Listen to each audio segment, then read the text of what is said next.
Mic on. Audio on. Okay. All right. Let's see. Picking up from last time. Um, uh, everybody is either drained or exhausted, so that's a great way to start today. Um, Yeah, what the fuck did I miss? well, we started off. You guys got into it, Iled. You're kind of restricted on your movements a little bit because this is like we've taken the equivalent of going from like a moderate city, mm, like a 500,000 person city, to moving to New York City. Uh, you're no longer the big fish That's in fine. Iled. Uh, yes, you're working for a bloodlord. Great, good for you. So are like a dozen other people that go to the city guard at any given moment. You did get to meet with Berline. She's staying at the Holstali Hotel. It's like this. Uh, it's not a low budget, but it's think of it like a middle to high budget hostel or B&B. She stays. She likes Yeah, to stay there because it's good for a budget, and they let her bring her servants with her. Her zombie servants. A lot of places don't. When you were meeting her on a luncheon, she introduced you to a couple of other bloodlords, Zithny and Kirovanth. Zithny is a vampire noble with ties to the Celebrants. He took you guys out on a bender the entire night and left everyone just wrecked. He was impressed with a lot of the group. So you guys did end up earning through the night three questions that he'll answer truthfully about pretty much anyone he might know in the city. Mechanically, think of him kind of like a regular success on a recall knowledge, just automatic. Kirovant is he has ties with the Export Guild. He's a white and runs a couple of banks in town. He's a bit more reserved. Um, he's not quite the party goer that Zithny was. He invited you over, and you guys ended up playing a game of what was that? Blood something. Dang it! Now I don't remember the name of that damn game. Uh, The nation of settlers of Catan and Risk. yeah, kind of. Yeah, Blood Price. That's what it was. It's like Settlers of Catan, Risk, and Monopoly all kind of rolled into one. Hmm. I don't remember who won the game. It wasn't Kirill. Uh, Killian, Or basically. that's right. Yeah, Killian ended up teaming up with whatever, Kana. Yeah, Kana, and the two together ended up winning the game. Again, kind of impressed with you guys. He gave you guys a madcap top, which I think Rodolph took. Uh, Basically, it's a Rod of Wonder. Madcap Top is the post remaster name. It's pretty much the same item. They reworked the table a little bit. It's a lot more balanced. You're not going to have those clumps like it did before. So, yay. Maybe. We'll see. You can activate it Yeah. once per like D4 hours.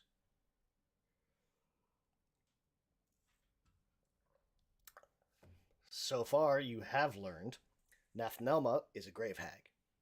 Uh, as a type of hag, grave hags in general, they're not undead, but for the purposes of magic spells, anything that target her considers her undead. She's also a visiting professor of necromancy at the Twilight Castrum. It's like a major university locally. And later today, she's going to be essentially giving an open lecture on Raised Dead and the finer points of necromancy. Kirovanth did ask, like, hey, if you guys take her down, bring her to me alive. I've got some questions for her. And recognizes like you don't work for him, so it's entirely, hey, can you do this for me as a favor, kind of thing. And that's kind of where we're left off. Figure it is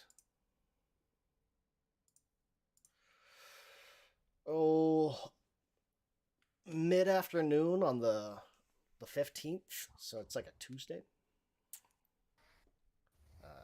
You guys have slept in a little bit to kind of help recover some, but you guys were really drained from partying with Zithny. Nate, it ended up being, it was essentially a fortitude challenge with the DC getting higher as you go. And every time you failed, you would drained one. Can Roger even take part in that because he can't consume? There were it was more than just feasts. It was dance party, bungee jumping, just complete hedonism. So many drugs. Oh yeah, that's the other thing. They started off with like visiting a drug den right out the gate. Fair. Yeah, I re-rolled a 5 into a natural 1 with the hero point while they were doing the bungee jumping. So I just had it as he jumps, and then as it gets to the bottom, the cable just snaps because of how fuck off huge Kryn is and the fact that he's still wearing his armor while partying. So he got embedded in the street. Mm-hmm. Fine, he doesn't need a wall. Full on Wile E. Coyote. So, I'm assuming you guys would prefer to head over to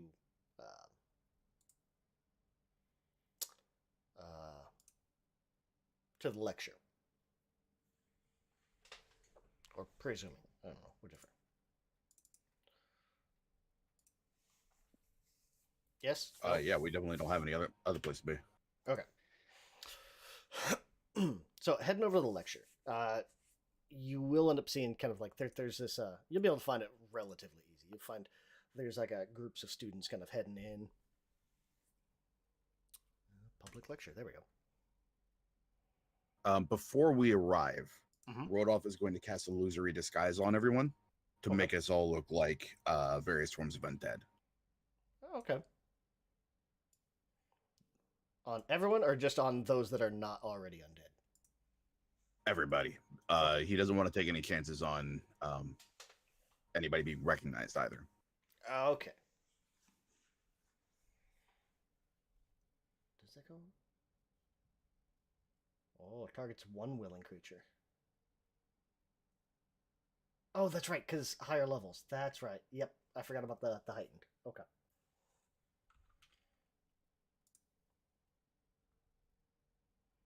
So we'll do this. Oh, hold on.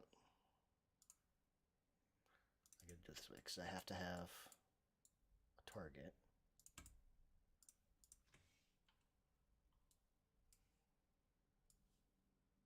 Brink.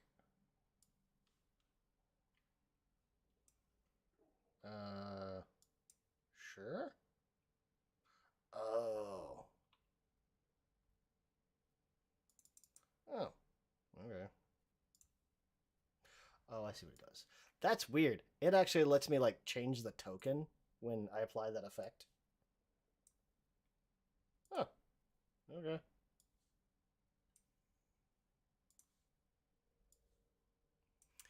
We will apply this to everyone.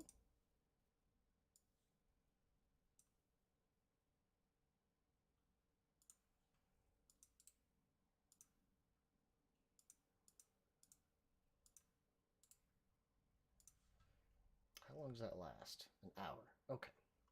So you guys have an hour until this gets finished.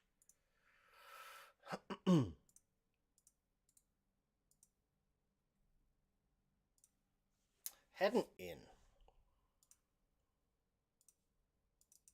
There we go. We'll leave some tokens out there. Oh, you'll probably need tokens to work with. I'll bet. There we go. Now you have tokens. There's the public lecture hall where Nathnalma is giving her lecture. Pretty easy to find. I mean, there's signs posted up, kind of detailing, or not necessarily detailing, but like giving the title of the lecture, who's hosting it, all that stuff. The Twilight Castrum itself is this old stone fortress with multiple towers. It's got this pretty imposing gate. You see students of all ages kind of mingling in this central courtyard, while staff will look and occasional faculty kind of walk around with kind of that air of purposeness. There's a large double door standing out open in the courtyard, chalk sign next to it. It says, "Creating Unusual Undead" by visiting Professor Nathnoma. Second floor, observation gallery. There's a couple of students, obviously late, that kind of hurry past you guys and go up this broad staircase up to the second floor.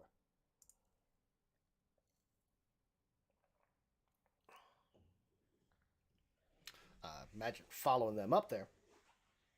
You'd be able to kind of find a spot, get seated. It's not completely packed, so you can still sit pretty much wherever you want, but it does look fairly full. Call it maybe 75% full.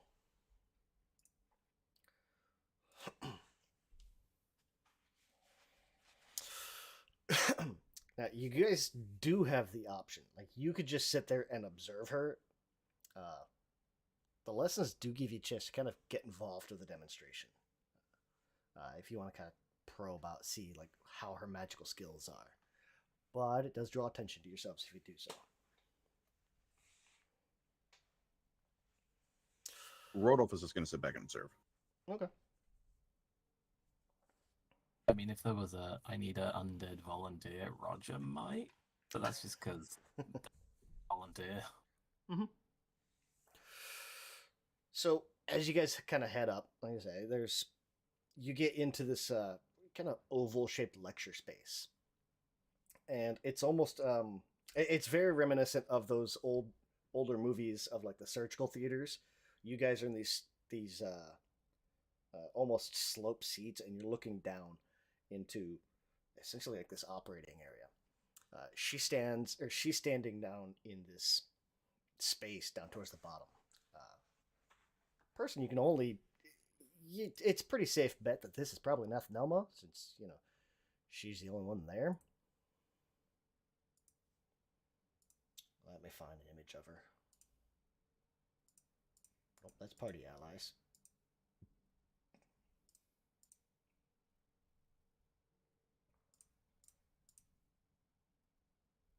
There she is.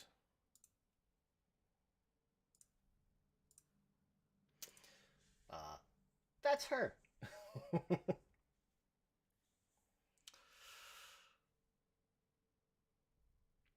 Let's take a look here. I mean, of the three of them so far, she seems the most approachable. Yeah, she's not like oversized. Looking at her, she looks like she's probably average height, maybe 5'8", 5'9". Yeah, see, still creepy. But, oh yeah, absolutely. Like, she looks like a nice old grandma that's gone a little bit warpy, but nice old grandma by comparison. She's standing, like I said, in this oval-shaped lecture space. It's about 20 feet below the observation gallery where you guys are. She's actually dressed in this fairly severe black dress with a matching wool jacket. Most of the lecture space is filled with this 15-foot-long table on which is laying this guy. The fuck? This two-headed humanoid thing. And over the next probably half hour, 45 minutes or so, she's going to be breaking up the Create Undead ritual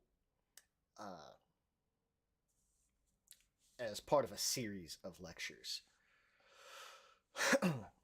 And she's gonna kind of move through this ritual fairly quickly, but she'll pause every now and then for questions from students and such. Uh, as she's going, Rodolph, you kind of pick up. You think she's probably on. This is probably like lecture 3. Like she's well out of the basic description of it, well out of the here's the basic steps, and she's kind of describing like she's getting into how to make modifications and such. As she's kind of going, there's this you'll notice there's this middle-aged human, maybe yeah, from the looks of him, maybe late 30s. Uh, uh, excuse me, Professor. Yes, Mr. Dilker, is it? Yes, ma'am. Your test subject, and he's gonna kind of point to that two-headed thing. Solvik. Yes, Solvik, of course. Solvik has 2 heads. Normally, the black onyx used in this ritual is placed on the subject's tongue. So, do we break it in half and put a piece under each tongue, or just pick one and hope for the best? And she's gonna get this almost sly kind of this little bit of a sly smirk with just like that hint of humor under it. It's like, oh, you precious child. Well, the onyx is what instills the subject with positive feelings towards its creator. I recommend you place an entire onyx under each tongue, Mr. Dilker. Unless you want Sylvic to eat your face. Which I think we can all agree would constitute a failing grade. She'll kind of look to the rest of the group. Which gets a little bit of like a student chuckle kind of going through the group. Does anyone else have any questions? You guys have the option. You can ask questions, either of the ritual or presumably of the ritual, but essentially this is going to be, or you have the option that if you want to ask questions, you can go into, what the heck's it called? Debate with her. You could either upstage her, learn more either about the ritual, learn more about her magical prowess. Optional. You don't have to. Roger has questions, but he's also just looking to the pie, just be like, oh, can we? Should we engage? Guys.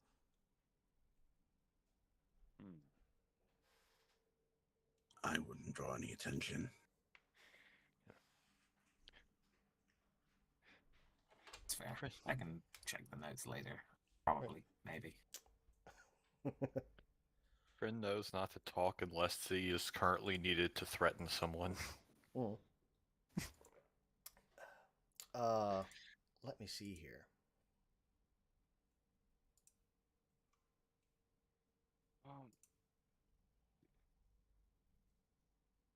Have we seen this kind of creature before that she's operating on? Nope. Looks kind of like looks something like a 2-headed giant, but it also looks like it's been kind of stitched together. Like she hasn't gotten quite back to put the skin on yet.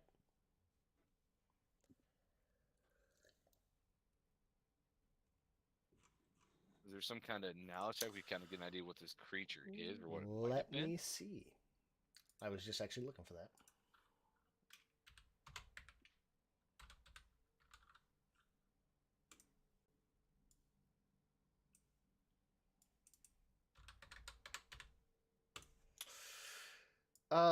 Give me. Yeah, you give me a recall knowledge.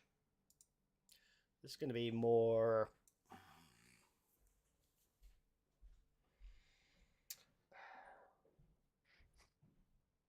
Probably more of a religion or a society. Yeah.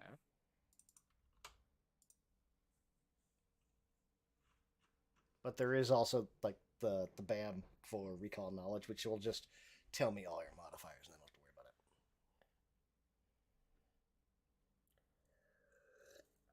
about it. Unless you have one for zombie, since this is create I undead. do have one for zombie. Oh, there you go. If zombie's better, absolutely go for it.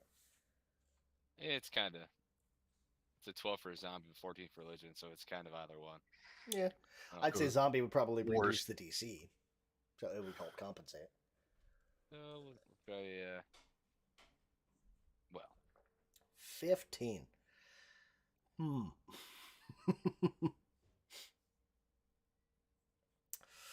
uh this looks to be it's very much not a single creature. Like this is a custom creation that she has made.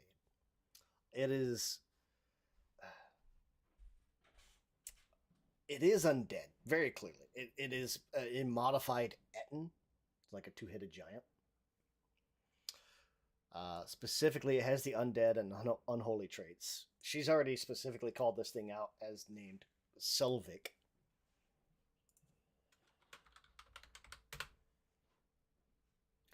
What's something you want to know about it?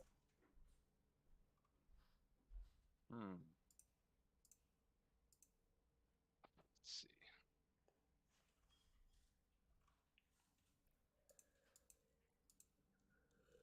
Which I think would be a good thing to know about this thing.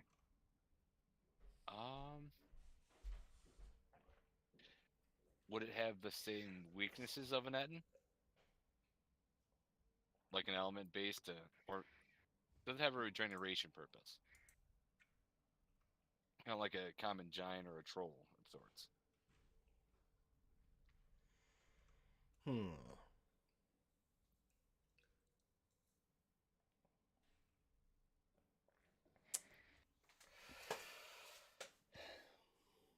Let me see. It does look like it would probably have like some type of regen. I mean, as you're kind of looking at it, like you can kind of see like there's a little bit of like tentacles kind of working on it, and it's like, okay, well, it's gonna be two different creatures. This thing might have a regen. You think it might? Yeah.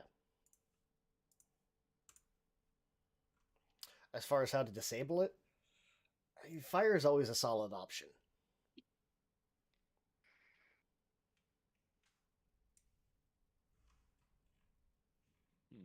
Okay.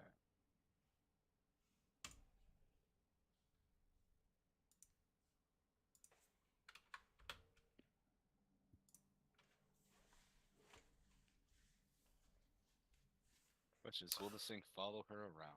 We'll find out. Well, I don't know. As things kind of go on, like there'll be a few more. You can very much get the sense like these are students trying to learn this spell, and she'll kind of go through and do all that. Rodolph, just off the lecture, and for really any casters in the group, what this is, if you pay attention to the lecture at all, you'll actually be able to figure out how to essentially cast the Create Undead regardless of the undead type. So it basically unlocks all of Create Undead. If you find the specific instructions for any type, like you guys already know how to make zombies, mummies, crawling hands, that'll reduce the difficulty on them. But you could theoretically create your own ghoul or your own white if you wanted to. It's just going to be a higher DC for those that you don't have instructions for. Yeah, for Rodolph, this went from just hanging around until she leaves so that they can follow her to trying to backfill what he's missed of this lecture just based off what he knows so that he can actually learn here. Mm-hmm. Oh, yeah. And just from this lecture, you'll be able to kind of piece together. It's like, oh, that's why we do it that way. Okay. And you'll be able to kind of piece together essentially how the rest of the ritual works. Imagine Roger kind of distracting him, just be like, so what's the difference between this one and the one you used to try and bring me back? Because I don't remember a rock or a tongue, if I'm being honest, in that attempt. Your tongue was not salvageable. I mean, it was like 3 weeks old. The fact that it was still sort of there was impressive. It was at least 9 pieces. Yeah, and mostly bush. Like, you ever seen someone cook liver, but then they accidentally squish it? That's what it felt like. I can only imagine that's what it looked like. That's what I was. I didn't. It wasn't usable, and it wouldn't have been tolerable. Yeah. So did you put a rock under my tongue? Is that why I like you? Like, I thought I just liked you. Now I'm having a slight crisis of awareness. Did you make me like you? Not opposed to it. I like you, but I didn't, but there are parts of that ritual I don't remember. Yeah, there was Jimothy on the other side, or whatever I called him. Anyway, sorry, that's not distracting you. So, not asking her any other questions. Okay. I've done my distraction. No, that's fine. Let me get my notes here. There it is. Okay. After that, I mean, the course will pretty well run through, and timer will go. Like I said, it's slotted for about an hour, so it'd be you guys would have to kind of pack up and get out just a few minutes before, but not too bad.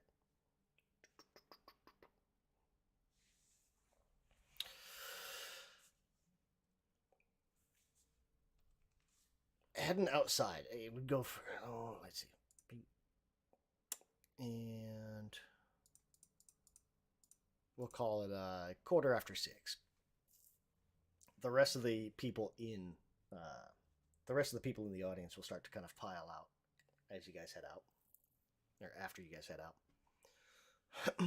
What's the goal? Are you just waiting for her to come out so you can follow her, or are you trying to find where her office is at? Wait for her to come out and jump her?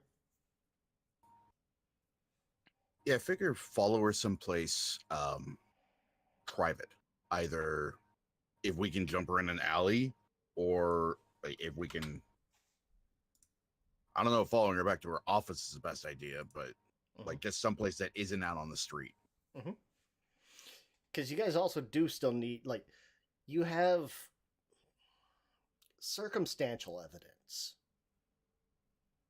Like, kind of a hearsay thing. Like, you have her name in other books, or like in journals from other people, but nothing really tying her to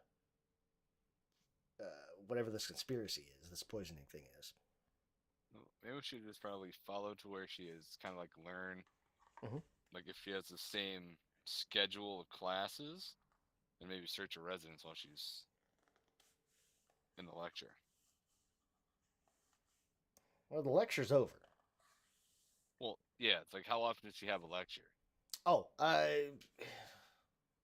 about every week, or every 2 weeks. We'll say every 2 weeks she has a lecture.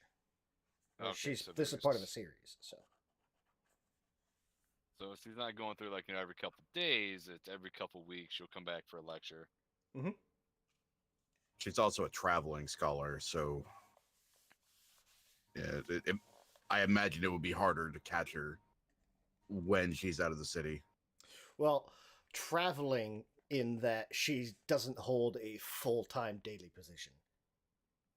If you asked around town, like, she doesn't typically leave the city very often. She's more of a socialite and comes in periodically. Yeah. Gotcha. Like, yeah. It's a very loose definition of traveling. Sure. Okay. So yeah, she'll still be in the city for at least a few weeks.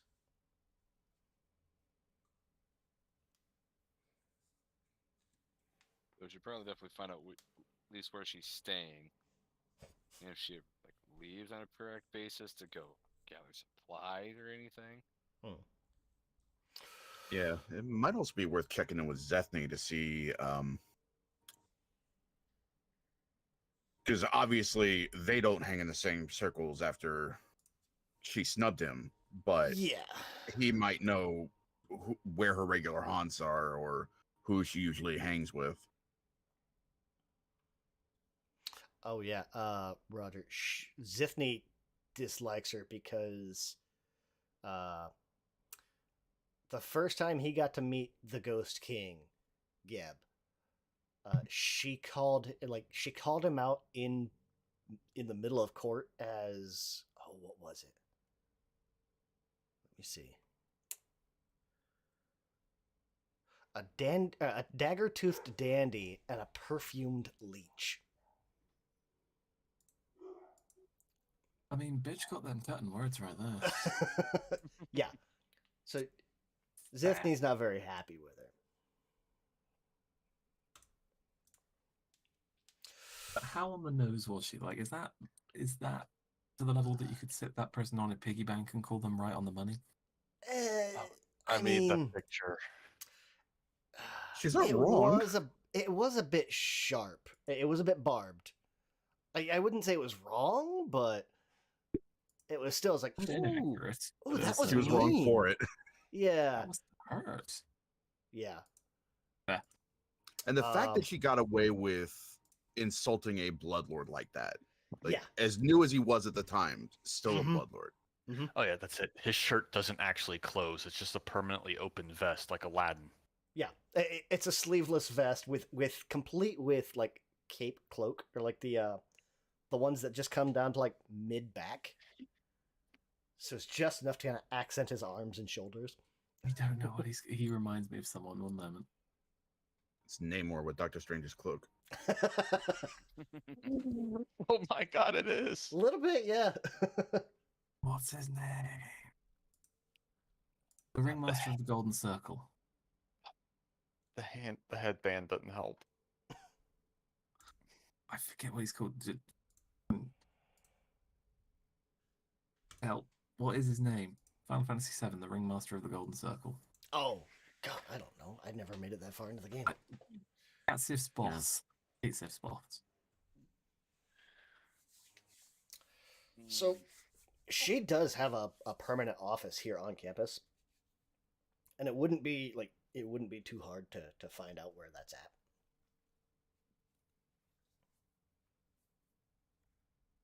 Theo. Yo? Theo. Oh no, Theo doesn't have a vest. It's just the cape. Never mind. Oh. So you could try to follow her to see where she goes. Like I say, you'd be able to find her office pretty easily. It's up to you guys. Oh, ambiance, Twilight Castro.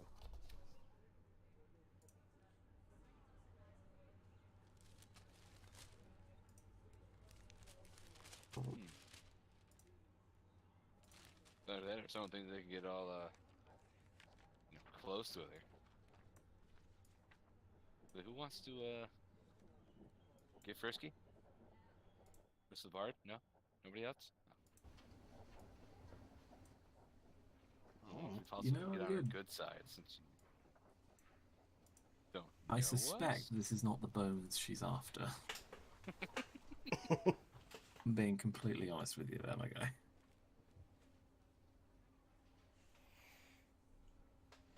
Would it hurt to try? That is the question. Me? Maybe. You might just end up becoming another experiment. Exactly. I was already an experiment.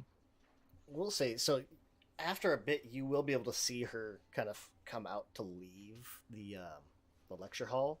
Solvik is with her. And by comparison, I will drop these on here. Let me see. There's Nefnelma. She will have a couple of what are they?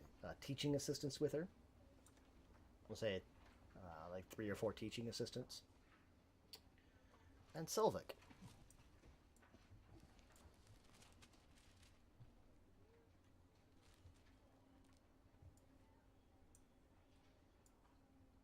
Yeah, it's less than ideal.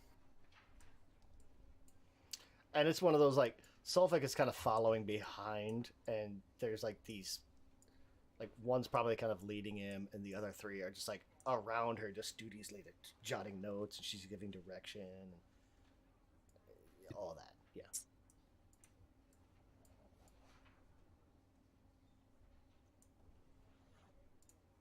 If you follow her for a bit, most of the assistants will kind of peel off, but Solvik and like one of the one leading Solvik will kind of continue with her, and she'll head off into the city. Still, she's got this giant thing. Oh, I forgot to tell you, Solvik is a level 9. So is Good to Nethnoma. know. So yeah, Solvik and Nethnoma are both level 9.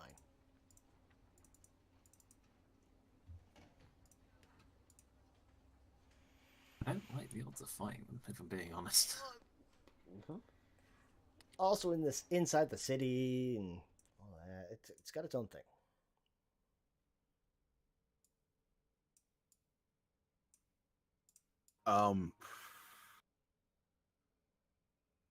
I imagine we follow them wherever they're headed next. Okay. Bearing in mind the illusory disguise has faded, so we're going to have to take extra measures. True.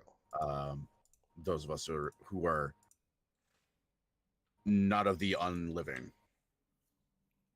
Yeah, because what was it, like 80% of the city is undead? Something like that? Yeah. I think that's right.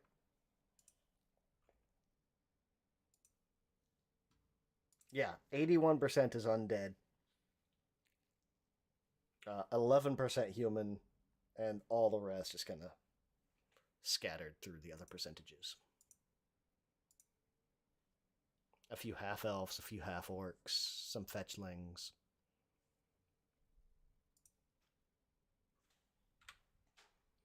So most of the party would stand out. Roger would actually kind of blend in fairly easily. I'm gonna say I'm vibing. Yeah. I came dressed for the occasions.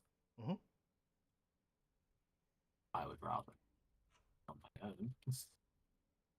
Especially since I think like the average height in the party is 5 feet. I can't remember how tall we made Roger. Is it on this character sheet? Well, I mean, you've got Roger, Kana, and Gren are normal height. Everyone else is short. Or a small creature. Age 7.5 hours. Height 5'4". Roger's kind of short. Yeah, he's stunningly average. 5'4". He's short for Yeah. a male skeleton. He's compact. at least he assumes he was male. And then there's Gren, who's 6'8". Yeah. There's a lot of how long the Bloodlord was experimenting before they. Well, I know Roger was one of the first experiments, but I can't remember how long the Bloodlord has been a Bloodlord for. a few years. Okay, so he's a couple She's years still, old. yeah, she's still quick. So she hasn't had her first death yet. Oh shit! It's rare to see quick bloodlords. Yeah. I just look vaguely dead. Rodolph can make use of a disguise kit to make Gren look actually undead. I imagine it wouldn't take much.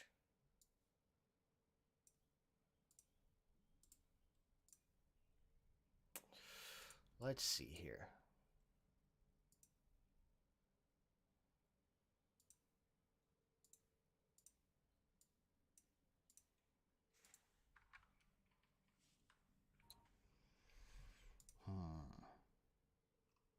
Where's she at?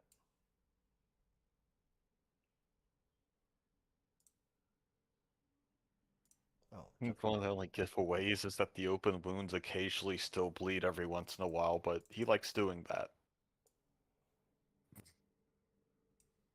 Yeah, I don't think there are any shortage of undead with bloody features about them, whether Mm-hmm. you know it's their blood or somebody else's. Mm-hmm. I don't know what you're on about.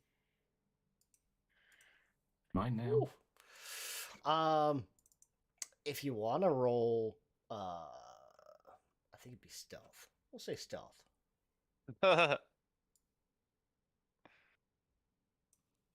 0.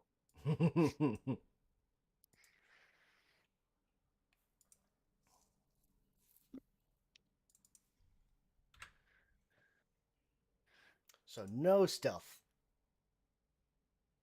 Oh wait, I have a +1. Oh wait, Savath is there. Let's see if Savath can keep up with her. Oh, this is a group roll. I thought that was just for Gren. Or unless one of you guys want to go through. Even Savath has trouble staying hidden because it's an urban setting. It's so much undead. It's a lot of undead. The goblin stank's different from corpse stank. Yeah, I mean, you guys kind of stand out. Oh yeah, sneak. That's a thing. I forgot about that. I could do that. Where is it? Sneak. Sneaker. No, not much better. Do I get a situational bonus for also being a scaredy bones? I will take it into account. Okay, cool.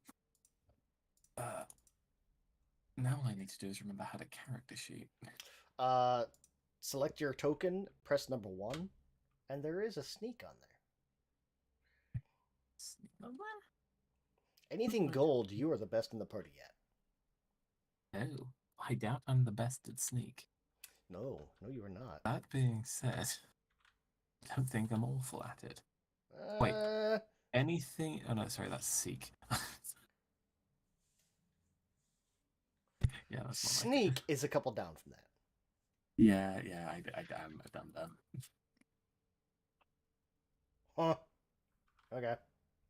For sure, with anything below in that 15, I'd crit fail. So, let's see. Roger, Savath, Roldolph are kind of sneaking after. Sure I can't roll seek instead? I'm good at that. Pretty sure, yeah. Go on. Because you're trying to blend in and... Somehow that is my best stat. How the What? How is Roger better at finding things than our stealthy rogue is better at sneaking? Because you have perception. Your perception goes up faster. That tracks. It's got plus 16 to it. Yeah. I mean, you both have this. Savath and Roger both have the same training on perception. You have a higher wisdom. Ever. And your perception is 1 point better than his sneak.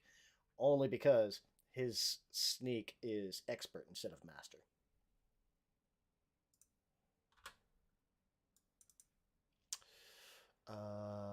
Okay. So there's a bit of a balance. We've got rolls all over the place. We've got everything from, let's see.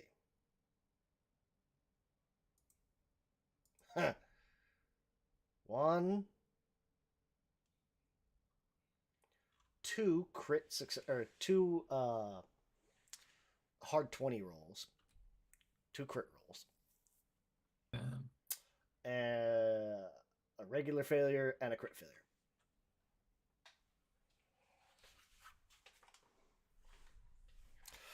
I'm gonna say you guys will be able to track her down to. You're pretty sure you're in the neighborhood before she finally spots you. Her home is somewhere down here in 3 Gates. So the district you guys are really staying in.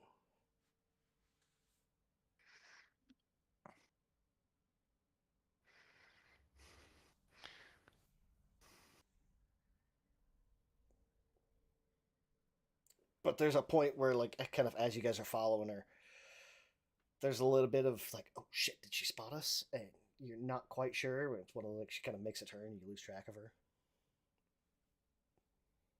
But it's also so far in the following. Okay, we got to be right in the right neighborhood, kind of thing.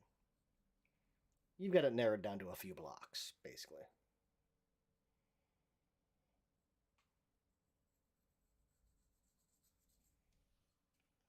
What's the next step?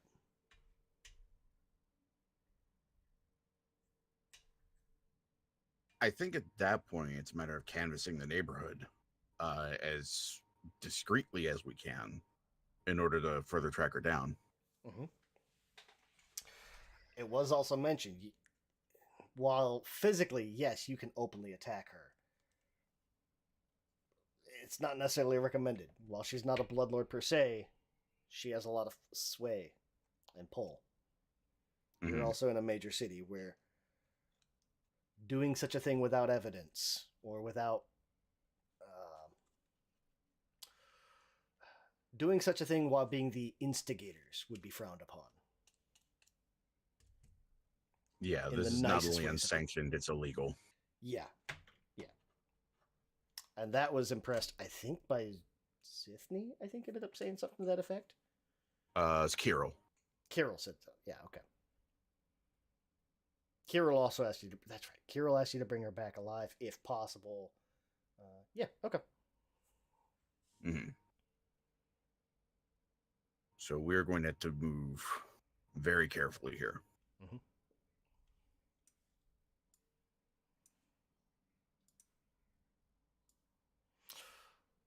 Canvass the neighborhood? Yes. I think Rodolph will try to cast himself as a student of... I forget if we had a name, but the university where the necromancers go. Oh, Twilight something or other. Twilight Castrum. The Twilight Castrum, okay. Yeah. And he will use his disguise kit to make himself up, as a white, let's say. Okay. It's a very small white. Yeah. We got that short king. Leave him alone. We give him a height complex. That's rude. Yeah. So, let's see. Rodolph, give me a gather information. Okay.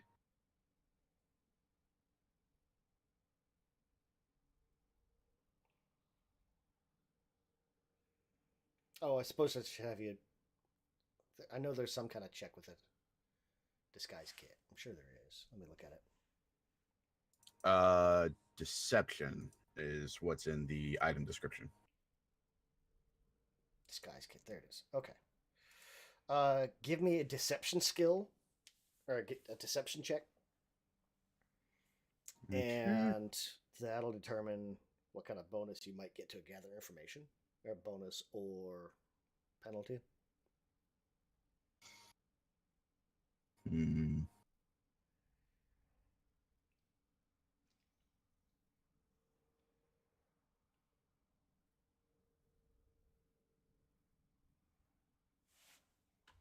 Oh, okay, impersonates under expiration. Okay, here we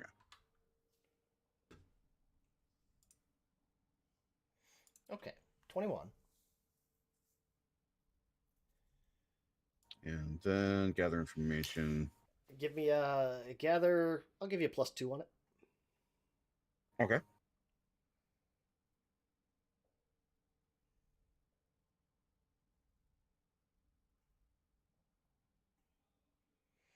So +2, whatever that was.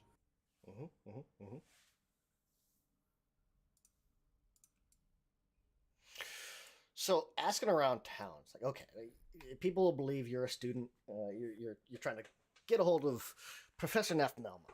You got after hours and questions, that type of thing. Pretty universally, there's cautious answering. Like those that do know who she is, they're gonna direct you towards her office.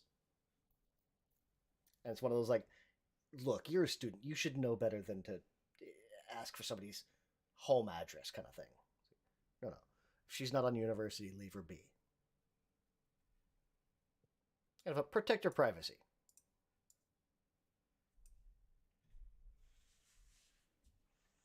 Your total was a 17.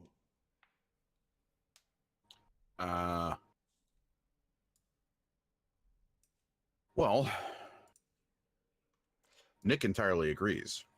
Rodolph finds this inconvenient. Yes.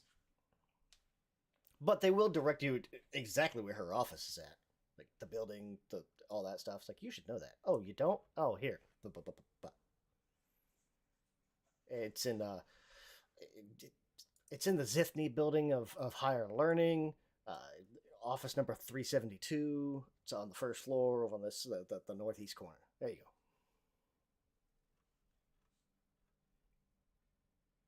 Well, that's something. Worth searching her office at all? It might be. I wonder if she would leave anything in her office. Just kind of not feeling it would even bother looking.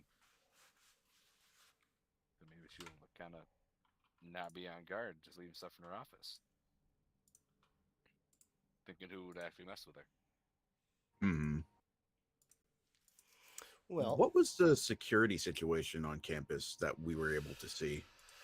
From what you saw, it was mostly staff, kind of keeping an eye on things. You did get the sense there's some magical runes and such about, but a lot of that stuff was mostly to prevent scrying and teleportation, the usual type stuff. Okay. Might be worthwhile to try. Well, you have an option. Like I said, it is on the ground floor. You know the exact office it is. So you could either... We'll do this. We'll say you get here... Where's my clock?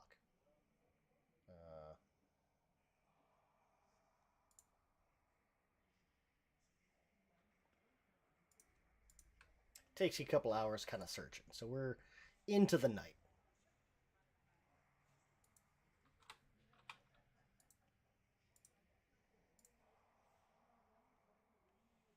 Around 9:30.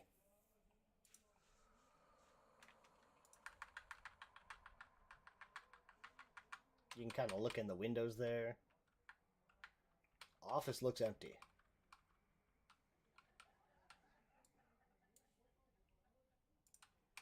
Okay.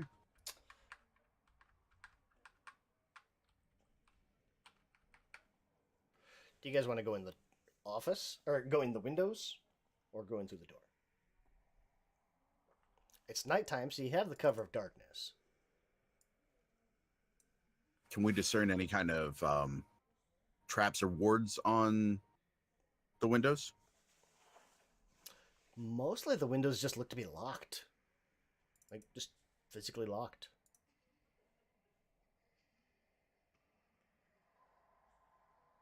Yeah, it might be worth going in through a window then. Seeing if we can pick the lock on the window and slide that son bitch up. 9:30. It is after hours. So traffic has died to a minimum.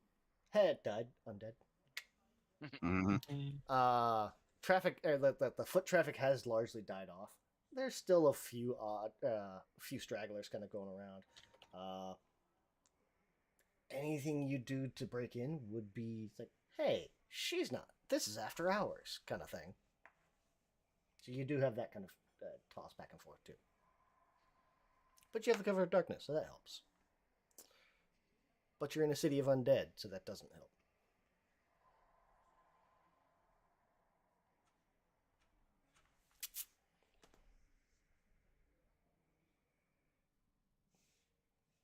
Doors or windows? Any objections to windows? I'll try and win this. Okay. I will remove the door side. Boop. And the next question is, do you want north window or south window?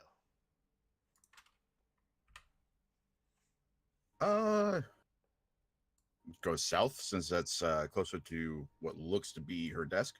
As I say, it does look like she has a desk on that south one. Let's give you... Let's equip your torch. So at least you get that.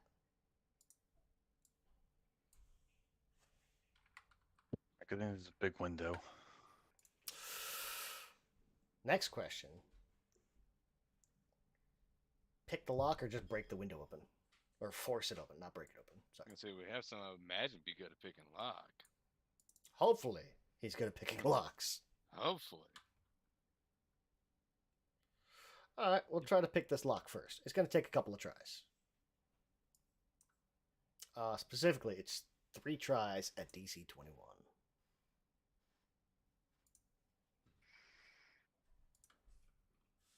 Or 3 successes at DC 21.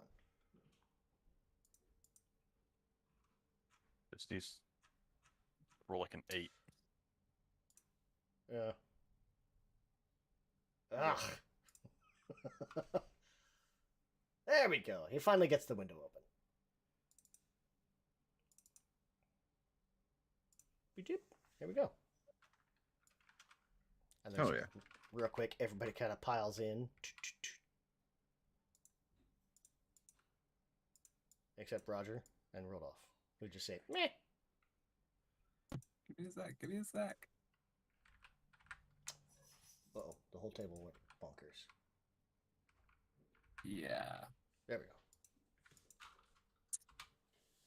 I think I'm Does Roger just like break the window? just like, no, I was just saying. Locks it back. Trying to Yeah. the window. Tries to. Don't steal the window. I don't want it. Roger smashes the window frame and just takes the whole thing out. Can I re-roll it? You don't have to. I mean, No, we're already in. yeah. Okay. Savath unlocked the window for you. Oh, sorry, I missed that. Yeah, it's just locks take multiple checks to unlock. Not multiple people. That makes sense. Thank you. Especially not with a +2. I would suggest not having Roger pick locks. Yeah, that's definitely not my day. So the office itself is fairly simple. I mean, there's a desk at one end, bookcases kind of line the walls, a couple of chairs for visitors, and looking around the place, there's trinkets and mementos from across Galarian, and just across the world. They're displayed on bookshelves, kind of all over the place. You can see there's little placards on each of them. Kind of like if you look over at one or two of them, it'll kind of tell you where they're from, and like a general idea of what the item is.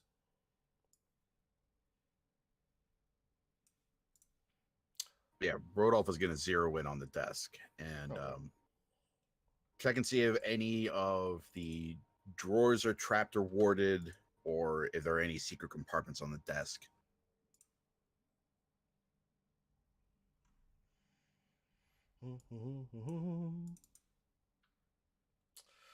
Let me see.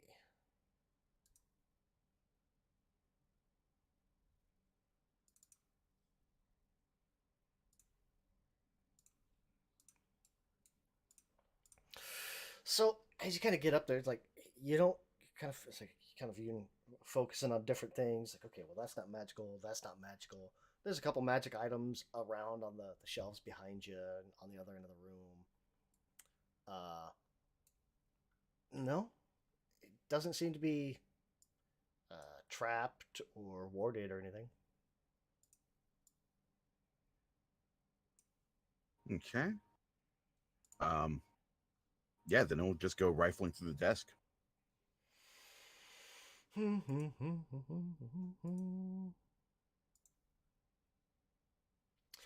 So, something I wanted to play with Mhm. on a house rule.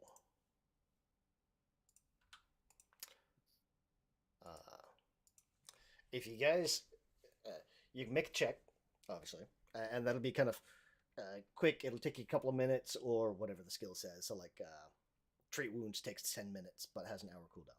If you spend the entire hour, we'll treat it as just like an automatic success. So, if you do a treat wounds, the full hour on one target, you get whatever the base treat wounds would have been for that mastery level. Doing a search, you're able to focus on, like, if you want to search the table or this, searching the walls for secrets or anything like that, like a specific thing or a loosely specific thing. If you can spend an hour doing it, we'll just count it as a regular success. You don't have to roll, but it takes an hour. If you're in a hurry, we'll do a. Is there a search? There's not a search. There's a seek.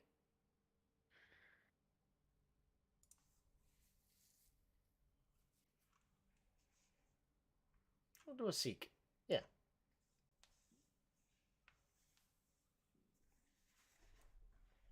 Okay.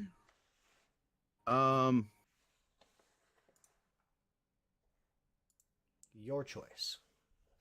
And that'll be for anything go for it. Like if you're in a downtime and you want to do, like I said, a treat wounds, if you can take an hour to do it, that's fine. Gotcha. I'm inclined to take the hour because it seems like it's pretty quiet right now. Okay. And Rodolph will encourage everybody else to, take a look around the office, see what there is to see, keep an eye on the windows. And Rodolph is going to keep the torch kind of underneath the desk, like where the feet go, just in an effort to, limit the light. dim that. Yeah.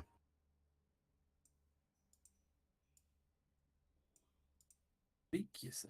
Establish that I'm good at that.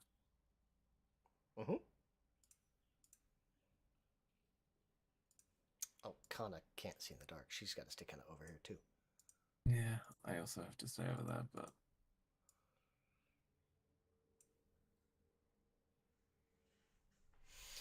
if you're taking an hour, so we'll do a few things. Rodolph, you are absolutely going to find some information. You will also find you'll find a plus in the desk, in addition to the information that I'll give here in a second. You'll find a +1 striking dagger, and a couple doses of dust of disappearance. Sprinkle it on yourself or a creature. It acts like a 4th level invisibility for a minute. This invisibility cannot be negated or seen through by any spell of 3rd rank or lower. So, that's actually really fucking good. Yeah, I think Rodolph is definitely going to pocket the doses of dust. Oh, yeah.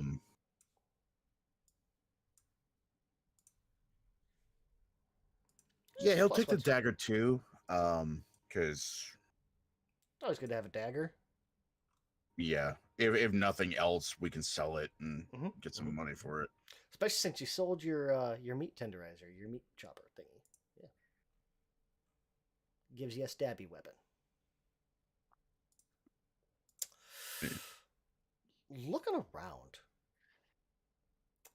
Roger, you're gonna find. Let me see, where is it at? On one of these kind of bookshelves back behind Rodolph, there's like among the rest of the stuff, like there's a couple of trinkets on there. Oh, that's kind of cool. Ooh. And there's one that looks kind of like a little. It looks like a Tyrannosaurus, or not a Tyrannosaurus, a Triceratops. Start with a T. And it's just this little figurine. It looks like a charging Triceratops. Looks like it's actually carved out of bone.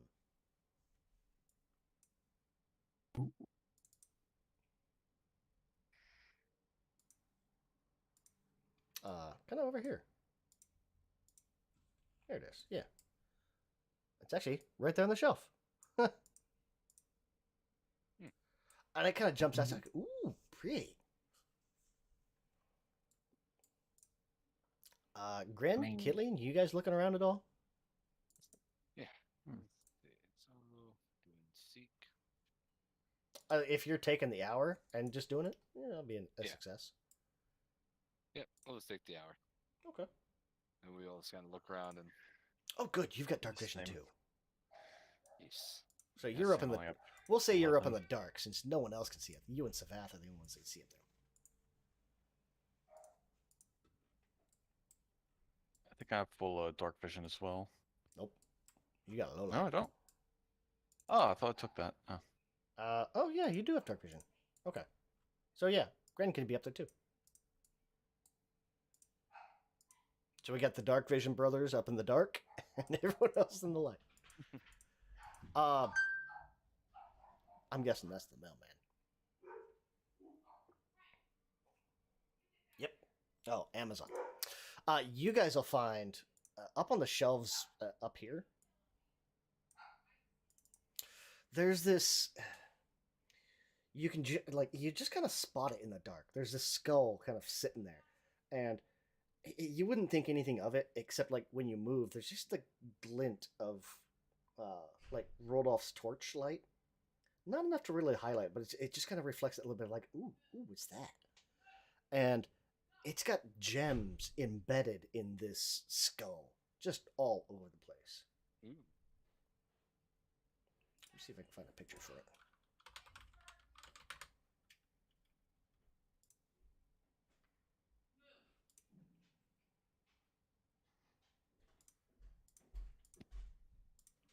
I'm just grabbing the Oh image. my. Don't worry about the name. Oh, thank God. It's not actually a demolition. I saw that image and my first thought was, I didn't even see the name. I just thought, that's a fucking demolition. It's not glowing like that or anything like that. So yeah. You get yelled at. Maybe you can listen if you're downstairs with your father. He got in trouble. Someone's in trouble. Poor buddy. He's yelling at the Amazon guy. He deserved it. The Amazon guy? Yeah. Well, yeah. The Amazon guy didn't deserve to be yelled at. He wasn't yelled at. Virgil was. Yeah, so that was kind of a mixed message there. Yes. Yeah. I deserved it. Wait, the Amazon guy? No, Virgil. Oh. I say, what did the Amazon guy do? He's just doing his job. We'll also say that. Oh, let's see. We'll say Killian notices that. That skull up there. Gren, as you're heading up there, you're a cleric, or not a cleric. You're the Pathfinder Paladin champion. That's what it is.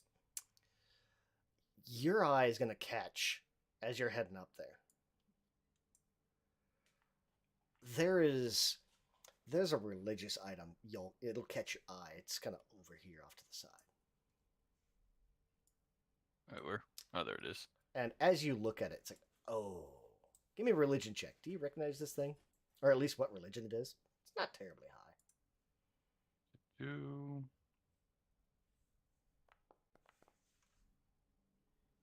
This looks to be a religious symbol or maybe from like a former priest or something like that.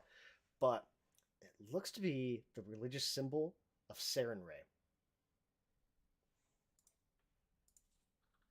Which, if I remember right, is the sister to Zonkuthon?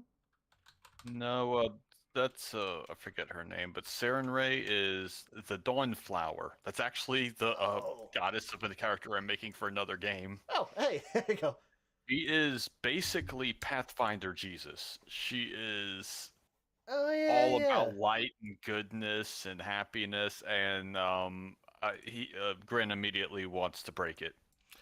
That would also make sense of why Gren recognized it, because everything about Sarenrae is very antithetical to Akuthonite.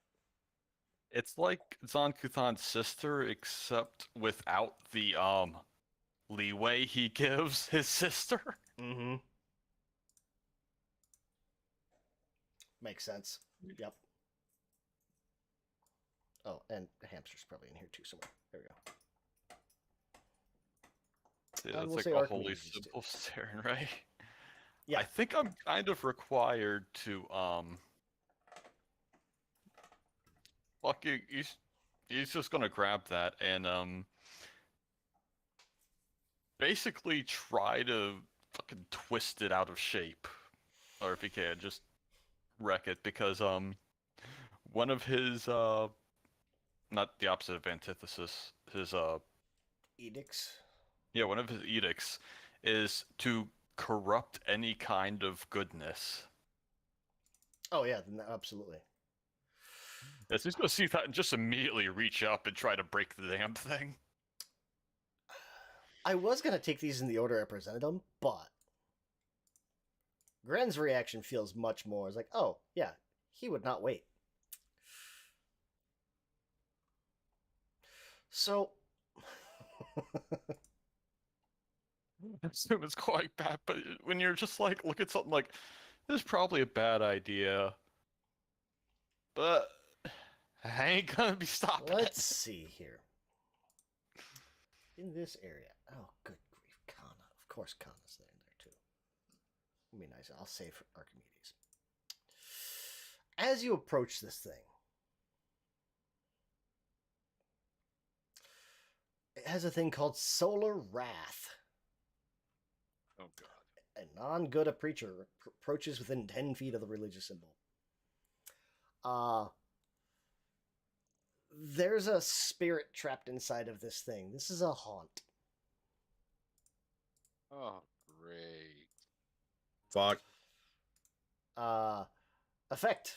The Serenite summons a burst of spiritual flame in a 30-foot radius to that area. Creatures... Oh, dear God. You need to make a will save. Okay, I'm at least decent at those. You need to roll well at this will save. Look, we said roll well. Well, that was Kana. She's just barely in the aura. Oh, okay. Gren, you need to roll really well on this will save. By the way, as a Desecrator champion, my specific subclass, this is my one edict from Desecrator. Subvert or corrupt everything in your path that is pure or holy. Mm-hmm. Alright, so Will, where we got that? Yeah, It's right there in chat. Yeah. Yeah. Failure. Okay. Creatures in the spiritual flame take 10d8 spirit damage. Oh, good. That could've gone worse. Yes. Ow. Oh my Yeah. god. Damage. Creatures who take this or fail this save are also frightened 1. Yeah, be glad you didn't critically fail. Then you're frightened 3 and fleeing. Friend, that would've went well. Yeah. But that's also going to kick us into combat, or at least initiative.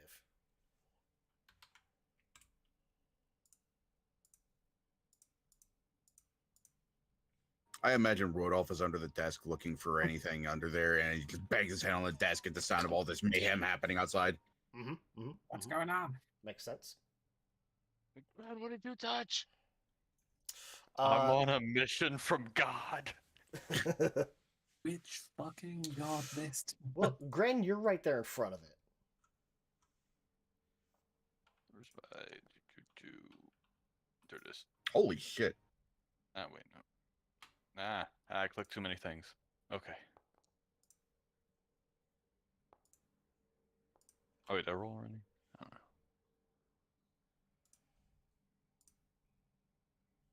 Oh, Kana and Svath.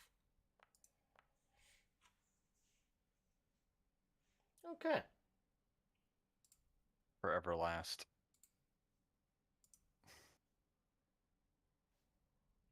Where's it at? Where is it at? There it is. Anguished Serenite. Okay. Rodolph, you said you're cowering. Um, God, that's so tempting. I don't know what it's like to go first. I don't know what's happening.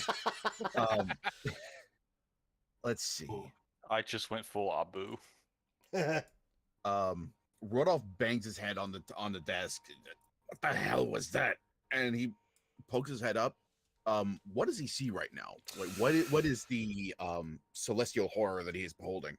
So, basically, it's well, yeah, whatever the version, whatever the iconography would be for Sarenrae. I'm picturing something like maybe a Christian cross with like the medical snake kind of weaving up around it, and it is just giving off this radiant energy, like almost almost to the point that it's just kind of hovering just a little bit above the table that it's on.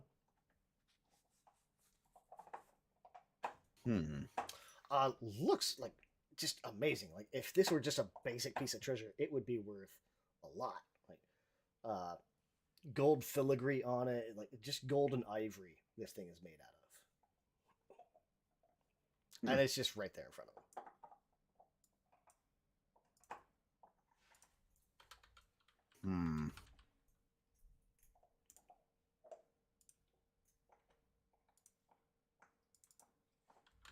This spirit would not count as a living creature, would it? It is a haunt. Okay. Basically, it's like a super mega environmental hazard. It's a trap, basically, or essentially, advanced trap. The trap with initiative Yeah, pretty much. and a script.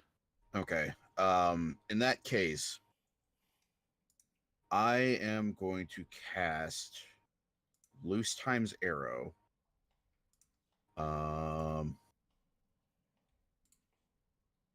Am I close enough to everybody? I am not.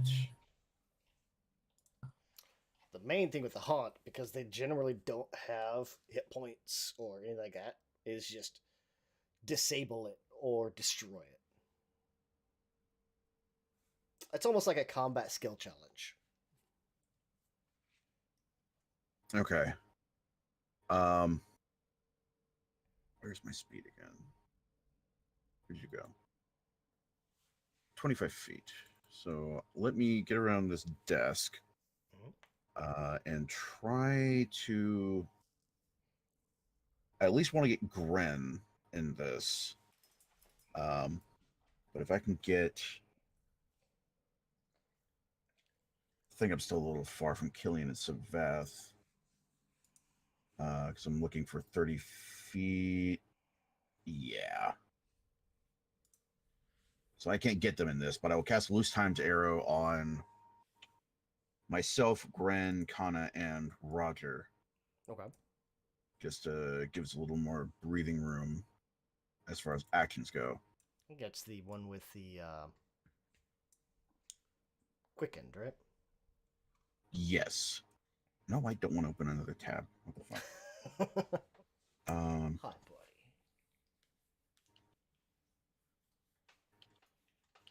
There we go. Okay. Okay, Loose Times 0. So you get an extra step or stride action.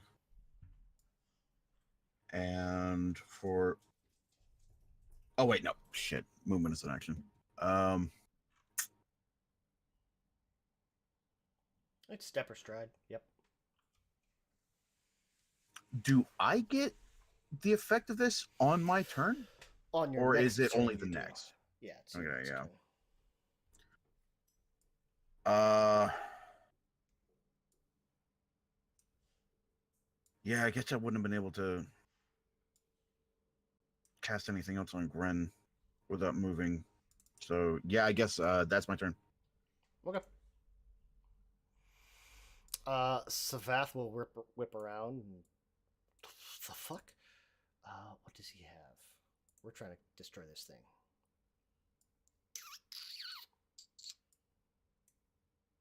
How far does that? 30 feet? Okay. Oh, from the actual holy symbol, Jesus Christ. Hmm? That's the actual Surrendere holy symbol, so Mm-hmm. it is the most self-righteous looking thing ever. Mm-hmm. Oh, I hate that. It's an angel with the sun T-posing Yes. at you. Yes. Like, beautiful, I hate it. Mm-hmm. Also, the wings make me think of the shield, the elven shields from Elder Scrolls. He's going to run up and. Oh boy. Okay. He's gonna step up and he's gonna try to cast acid splash at this thing. So, okay, it's a hazard. Let's break it.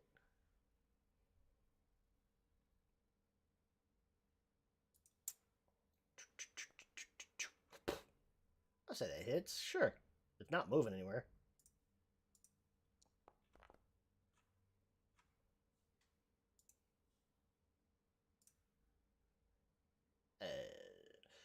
Unaffected by acid. It has object immunities. I'm going to say that it is affected. It starts to slow it down.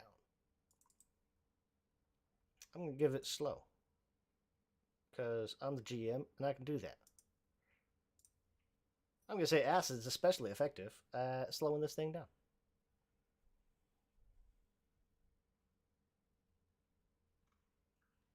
If you guys can get it either slowed 3 or to like a stunned, it'll stop. Or there's a couple of ways to disable it. They have a horrible plan. Kana. Ooh. Ooh, good. So it's not Saren Ray that's doing this. It is like this is like the holy symbol that like a priest would have used. So Kana knows how to do this. Essentially, she's going to try to banish this damn thing.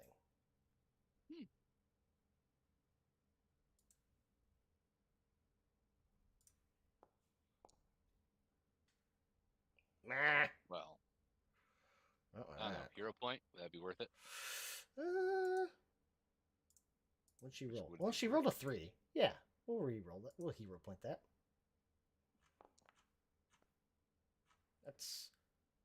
Oh, boo! Is it She a- failed because she's frightened of it.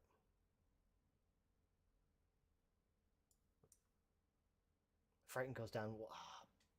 Balls. And disable device, I'm pretty sure, is 2 actions. I think.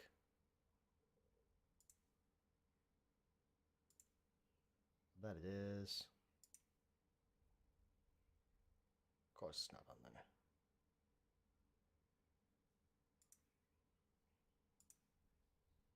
Oh, because Savath would have that. Where the heck did I just go? There we go. Roger. Oh, she's also she'll pull the heck back. There we go. So it's still just floating there? It's floating there. It's still kind of giving off this holy energy. It hasn't thrown out another pulse just yet, but no. I mean, Roger's natural instinct is to run up and hit it. Sure. He is good at breaking things. Okay. He is also not intelligent. True. So he's going to do his thing where he moves twice and gets a free attack out of it. Okay. Sudden charge, that's what it's called. Give me. You should have your unarmed on there, right? Oh, we don't have your unarmed on. Let me fix that. Oh, I'm just Show straight basic- swinging the scythe down on it as best I can. Oh, okay. I'll say Okay, this thing isn't very big. Yeah, no. Okay. But he's also hit other targets relatively effectively. Mm-hmm. What do you got? 36. I'll call that a hit. Sure. Especially since, Just- I mean, this thing does have like a spirit kind of on it. Give me some damage. How's your damage? Mush. 16. Let's see. It'll be one of those you kind of catch it and you just slam it back into the ground and it'll slow it down another one. So we got a slowed 2. I mean, hitting things repeatedly has always been good for Rog. Mm-hmm. I'm going to hit it again. Or at least try to. 16 is going to be a little low. That's fair. Oh, I can't add more slowed. Dang it. So, ran up. Combine with your free move. Okay. Yep, that is my turn. 2 moves and a hit. Not that thing. Killian. Yay. Well.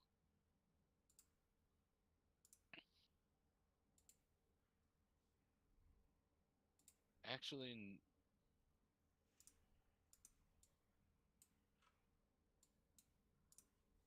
so do we know it's either destroying it, or was there something else to be able to disarm the haunt of sorts? Diplomacy or religion. It's a Let's spirit. see. Oh, we'll try religion. Like, Religion expert. Sorry. Oh, you are an expert. Okay. Yep. 17. That is not enough. Sorry, just wanted to double check. Did Roger do anything other than run up and swing? Because No. he is Nope. quickened. Oh, that's right. You Okay. do have another swing, Roger. I do. Yeah. Oh, fuck yeah. I'll take that You have then. one more swing. Why not? What's the worst that could possibly happen? 23. Yeah, I'll call that a hit. Damn, I thought that was going to be a 0. Okay. So you've essentially stunned this thing. It's not Nice. disabled.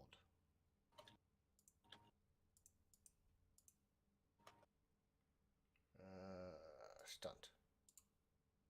There we go. But next turn, it won't do a thing or do its thing.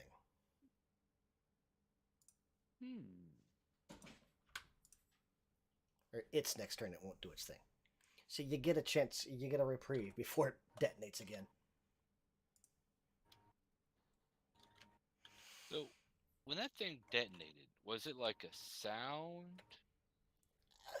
More just like a holy blast. It's not necessarily. It's one of those like when you're too close to a speaker and you kind of feel the bass at a concert. You don't so Okay, much hear it. Would As it you be feel considered it. something with an auditory trait? Probably not. For the sake of okay, let's say so. Silence wouldn't work then. No, because it is magic, but this is more divine. Okay. What about something like a dispel Oh, magic? divine and fire specifically. It does have traits. Oh, okay.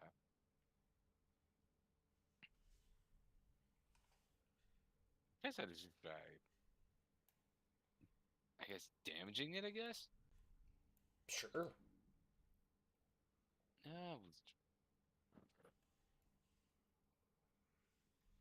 And this thing, like, so far it's been burned with acid, smashed by the scythe. It's just slowly kind of twisting in on itself.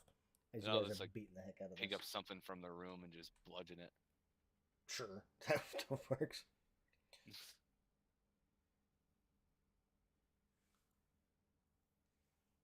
Yeah, okay.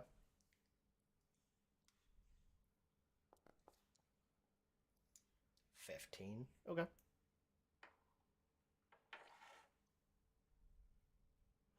And that'll be my turn. Gren, it is your turn. You're right in front of this thing. All right. It's been essentially stunned, and it is just kind of twisted and contorted.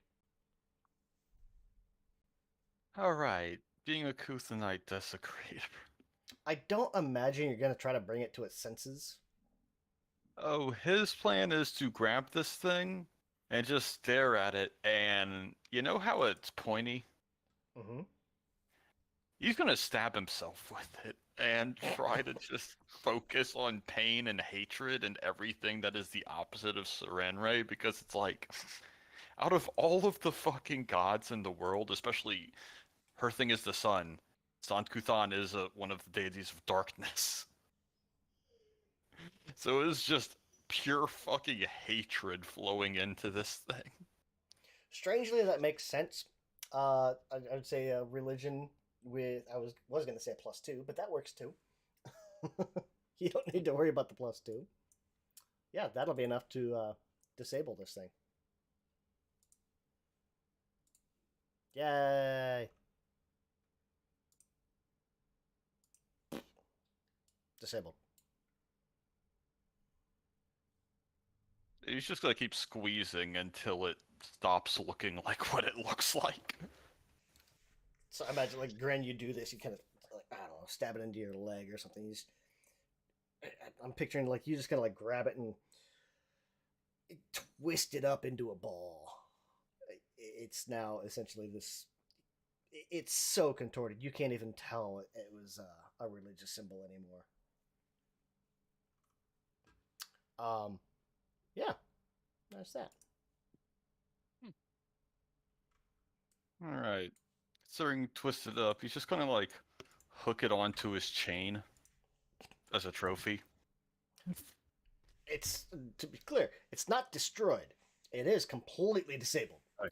It will reset Ah, yeah. in a day. It's like, Is there There's- something that I can do in order to break it? Now that it's disabled, it's. I mean,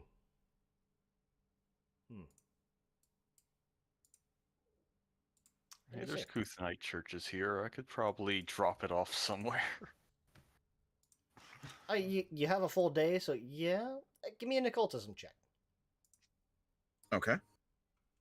Can you think of any way to just permanently destroy this thing?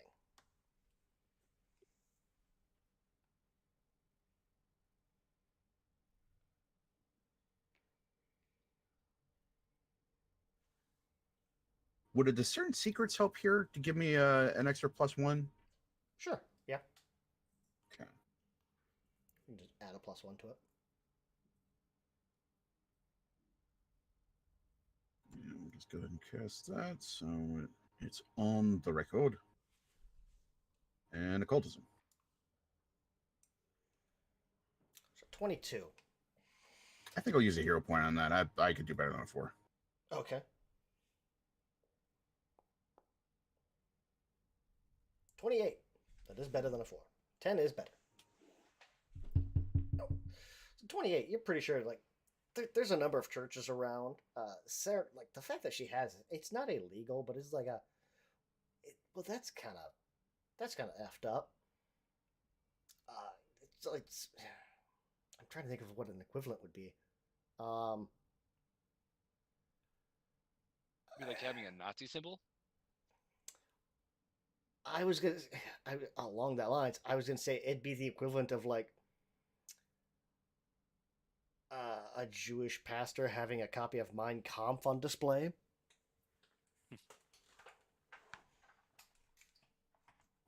Kind of messed up that it's here, but Not illegal, but no one seeing it would be happy about it. exactly, yeah.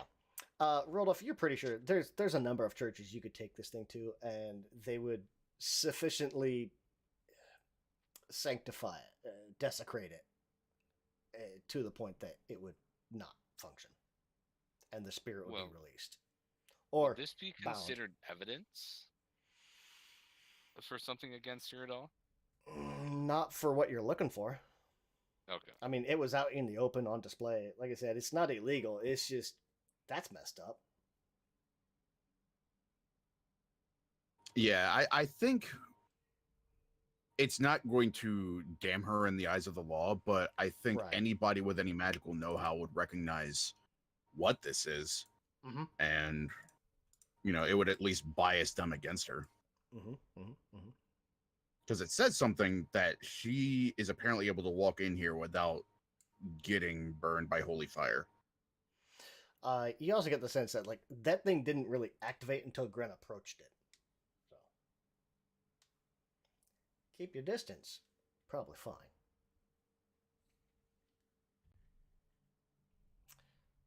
All right. With that, there's also that Triceratops and that jeweled skull. There. As well as the notes in the desk. Rodolph will find several notes in the desk. We just haven't looked at them yet. Having seen what happened with that symbol, might become very gun shy when it comes to that skull. Mm-hmm. Mm-hmm. Mm-hmm. Reasonable. Anybody? Is there any way like detect like possible like any like way of detecting haunts or anything like that, or if an item is cursed?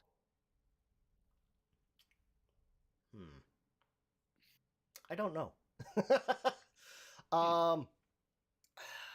Let's see. Identify magic.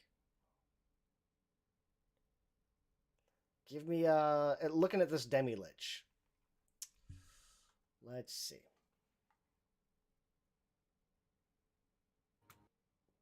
Yeah, give me a knowledge check.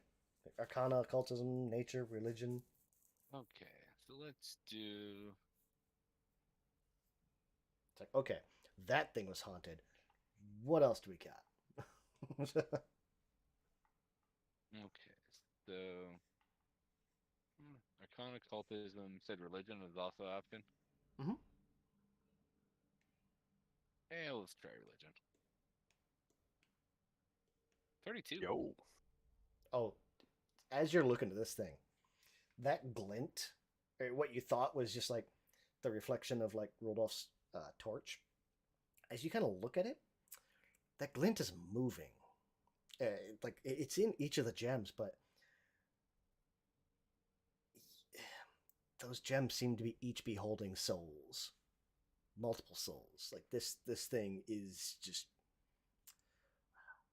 It's not a demi-lich in itself, but it's damn close.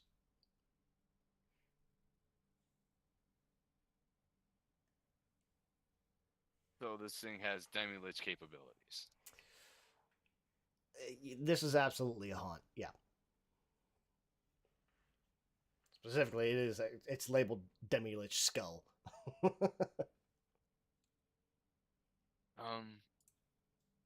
Like without touching it, maybe does kind of have a ways of taking out haunts before they're activated by chance? That's something they're able to do. Say with the 32 religion. Pretty sure, like, if you. The magic that these gems would have, like, it's the souls that are trapped inside. You'd have to be able to counteract whatever that magic is. And again, you'd be able to disable it, but at least not here, not necessarily destroy it. And then we also don't know what's going to activate if it's touching it or if it's. Well, if the iconography from the Sarenite thing was any indication, approaching it. Almost like think of almost like a motion sensor in effect. So pretty much, Anything... I noticed it far enough away where it hasn't activated itself yet. Correct. Okay. I may actually want to call this one out.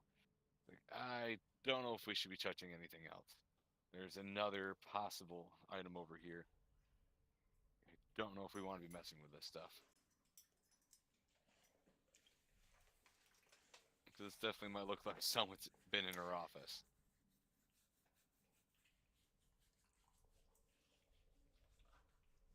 Well, reasonable.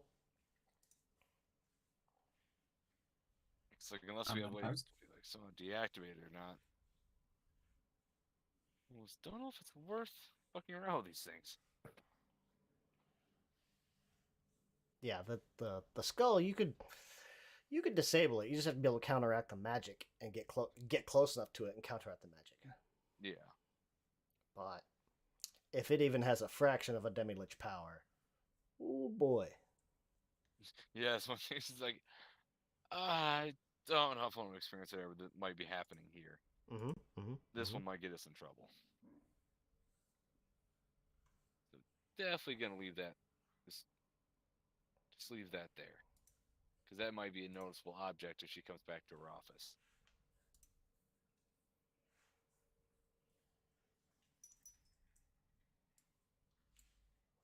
All right.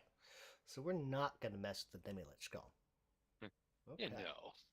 It's probably a good thing because that has 4 different spells that I have to choose randomly. And it's everything from cast into time, chain lightning, fireball, and spell rack. You know. Spell rack is especially brutal. It deals 2d12 persistent damage on a success. And if you fail, there's a curse attached to it, and they don't end. It sucks.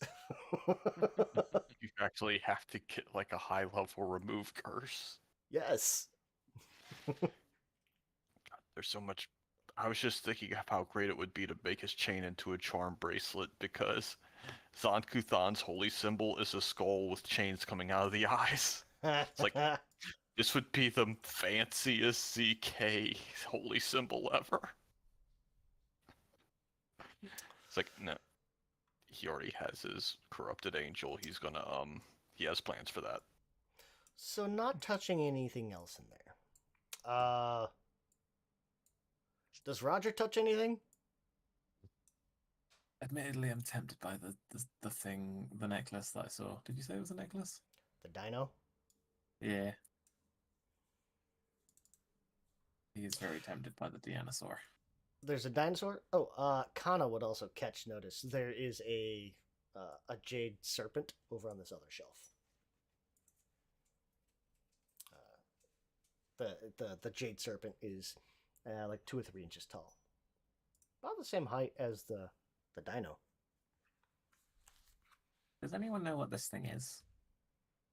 It looks like a weird lizard.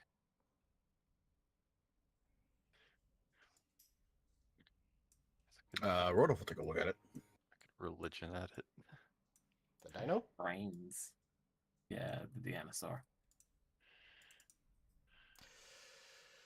Okay, let's see here.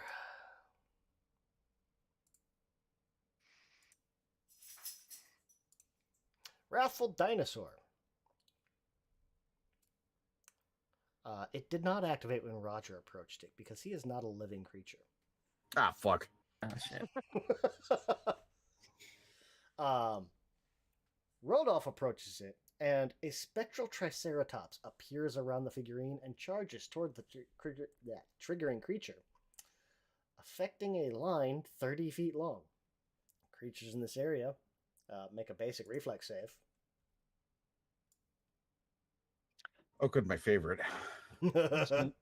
Is this going to be the first time that telekinetic ram works with Rodolph, just the other way? God damn it. I had to. Son of a bitch. Oh, me. Oh. Oh boy, here we go. Oh, Jesus God. Christ. Hero point. Okay. Yeah, Not again. Not again. definitely a good hero point for that. Oh, is this what that spell feels like? It's Okay, better. not a critical fail. Yeah. Creatures in this area take 4d10 plus 22 bludgeoning. Oh my god. Roger steps out of the way and says, "Nope." Rolled off takes Deja damage. vu. And just gets run over by this spectral dinosaur. This is Wile E. Coyote getting run over by a steamroller. He's just pancaked on the ground. If you had critically failed, that was double. Oh, fuck me. But that does make it your turn. It didn't knock me prone, did it? No. It just Okay. ran you over. Ran through you. It might be time to go. Maybe. The statue's still there too. It's the figurine is still there on the shelves. Like it hasn't moved.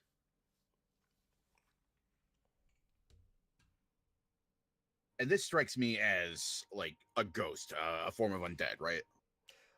It's some type of spirit, yeah. Okay. I'm gonna take an action to cast Blood Ward on myself against the undead. Okay. So that'll negate the fatigue condition at least. Hopefully, yeah.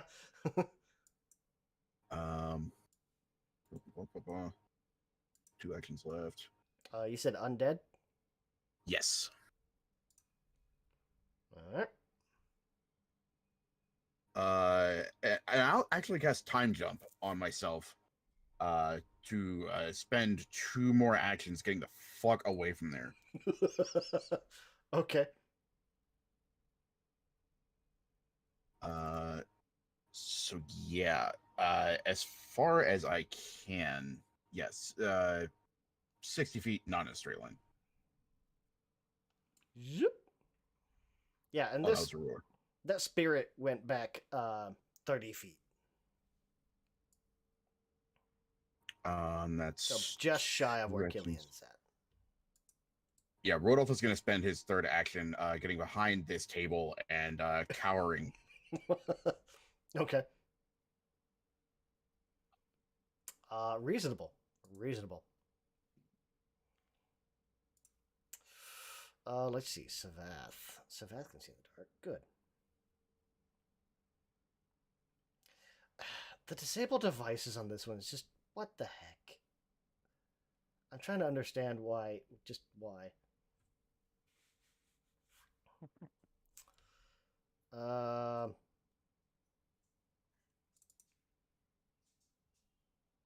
You know what? He saw it run. He saw like an animal run by. I don't know why he would think of this, but let's see. Can he think of how to disable or destroy this thing?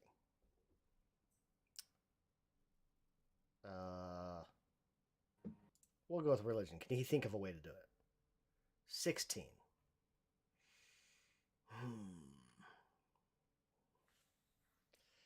It is a dinosaur's spirit, but it's not like your typical undead. I mean, this is more primal. This is more like an animal spirit. Like nobody necessarily bound to this thing, so yeah.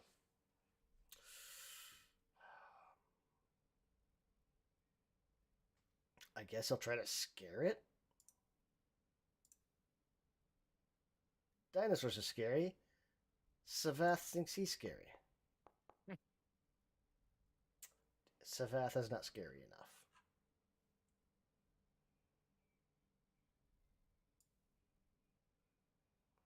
Savath is also not dumb enough to approach too close.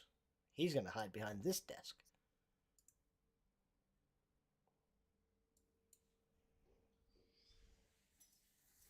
It gives nature, intimidation, and survival, which mechanically makes sense given the wrathful dinosaur thing. But plot-wise, I can't understand. I can't think of how to describe it that it would work.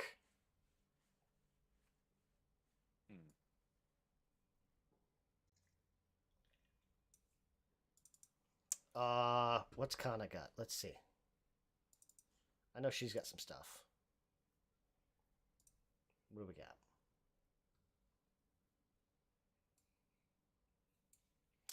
You know what? Gran is good at scaring guys. We're gonna give Gran guidance to scare it. All right. And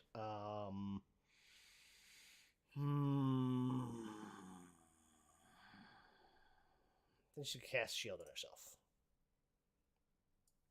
and pray that that works.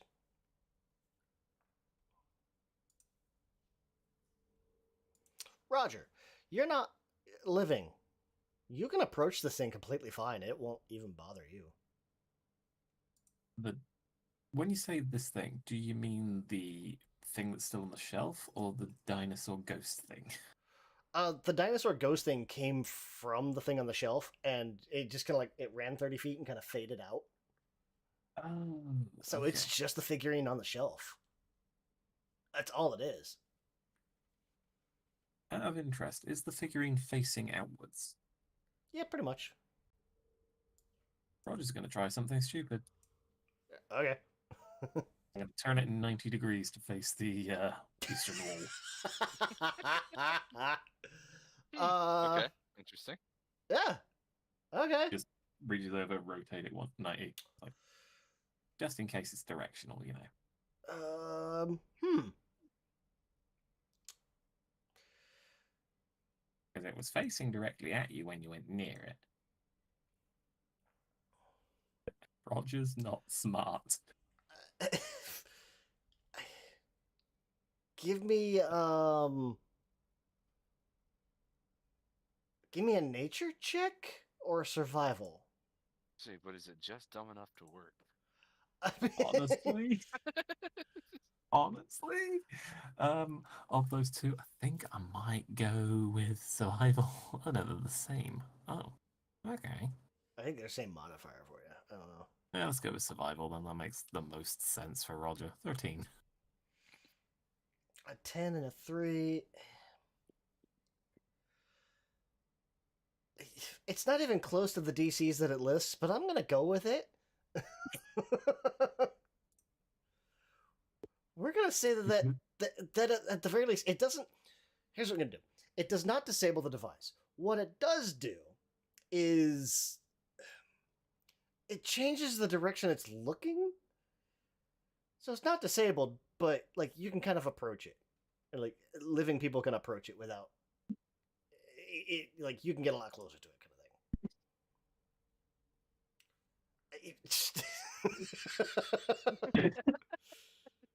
kind of thing. Yeah. Okay. The power of tilting someone's photograph on the wall to annoy them. Pretty much, yeah. Let me just turn it. Killian. Yeah, this thing is more of an animal spirit than like an undead spirit.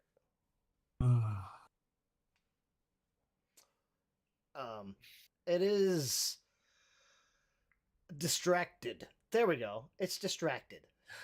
Fucking stupid.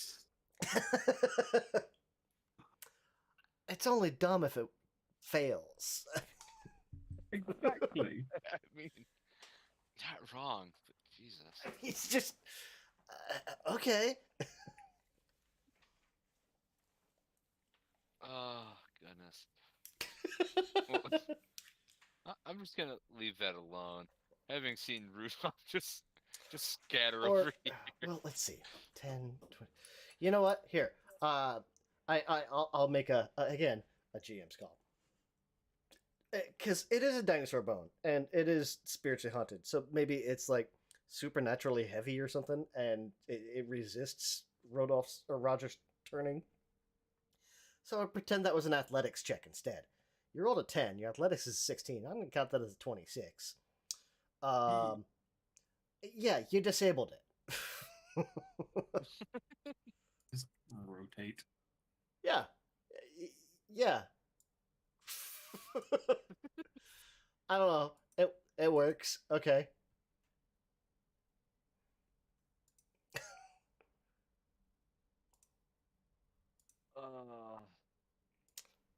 Yeah. So, don't touch or approach anything.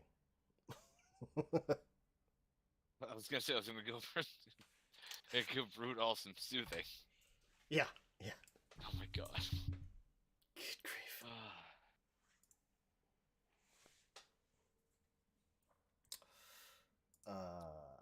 Apply healing. There we go. Is it Much dead? better. It's looking the other way.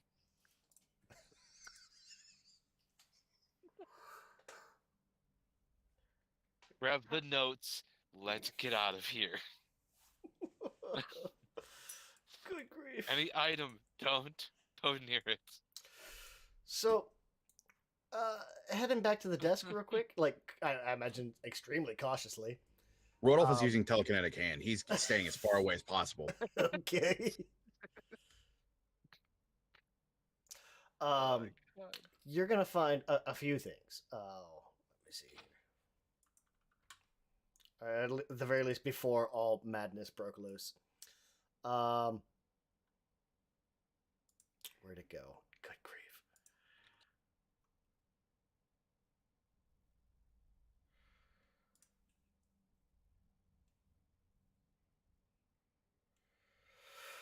Oh. There's actually basically on top of the paperwork, on top of the desk, there's a letter addressed to Nethnelma, but not to her office address. It's addressed to her home. Like she brought mail in with her, so you have a piece of mail with her home address on it. So that's super cool. Ah, Yeah.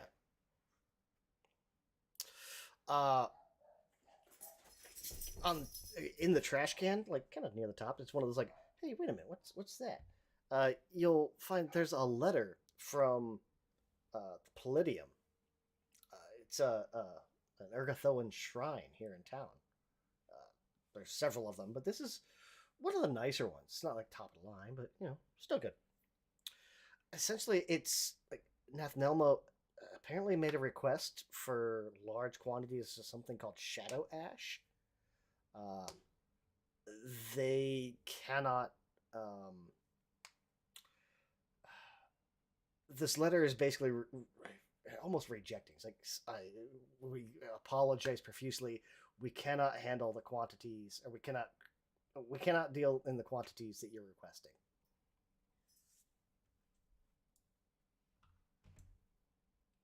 Have we heard of Shadow Ash? Give me a crafting check. okay. Yeah, it's something. Who's the best at crafting? Kana and Rodolph. Well, you might be in trained over 27. Okay. Yeah. Sure. So, Bards. Shadow Ash is interesting. It's. Let me find it here. Where'd it go?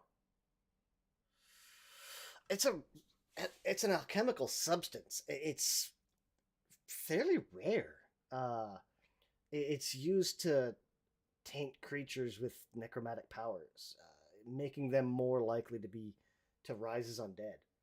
So, like, if you were to use it in like create undead, you're more likely to be successful in that ritual.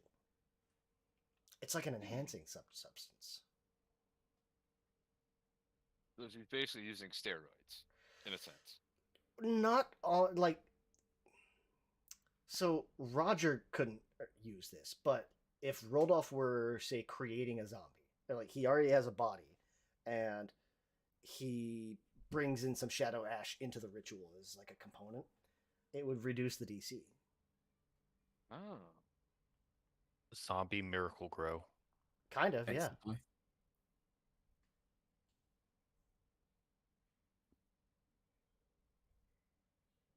I mean, it works better if you give it to the subject before they've deceased, but still. So, if you're knowingly gonna bring someone back, like say they're probably gonna die, just like, hey, just in case, take this for me, will you? Or spike them with it. 1 sec. Like,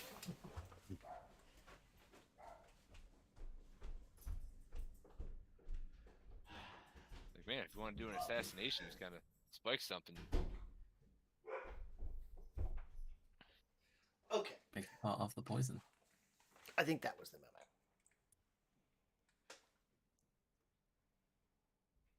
But yeah, yeah, like you said, like if you wanted to raise somebody from the dead, feed them this, feed them a dose of shadow ash, and it makes them more susceptible to being brought back.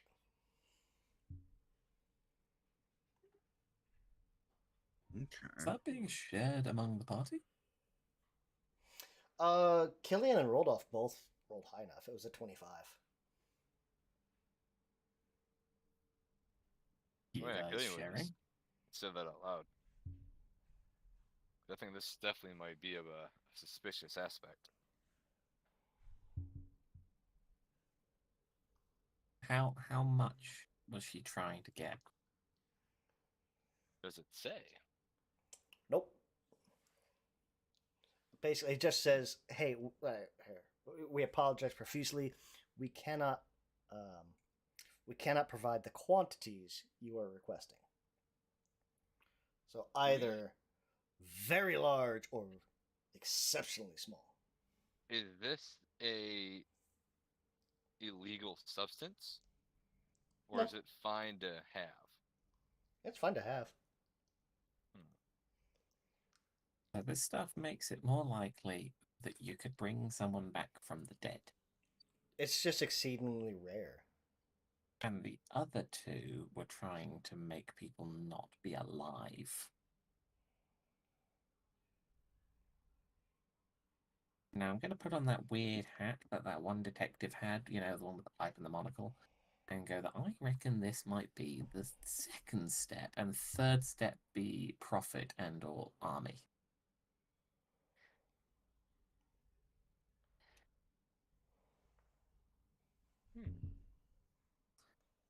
The other two wanted the quicks dead.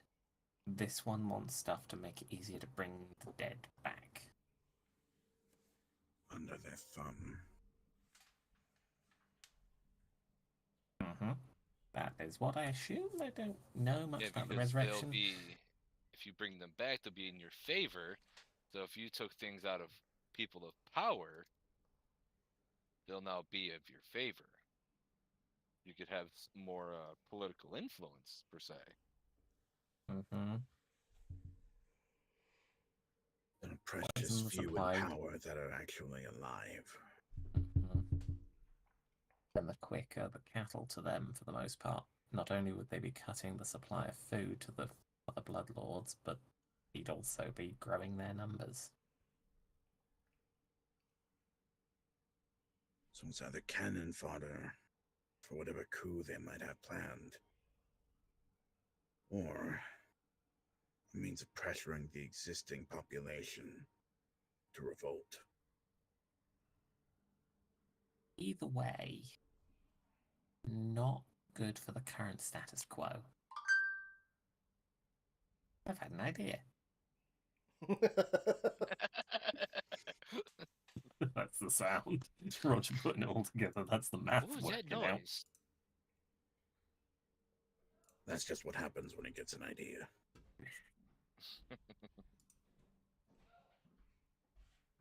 Yeah, at least that's what I would think is the current theory. I don't know for certain, honestly.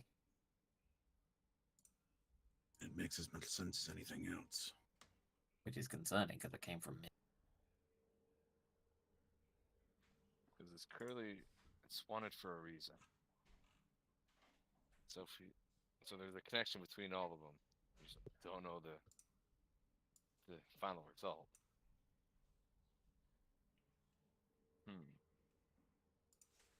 Whatever evidence ties them together will be at her residence. Now we know where that is.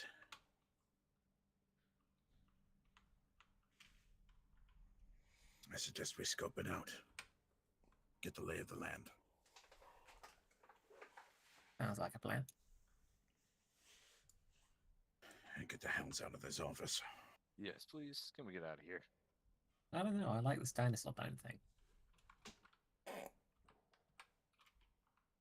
This is a very long look that to some might be interpreted as I will deanimate you. It's like the two little flames just slow blink. I'm being a dick. Of course, I'm not bringing it with us.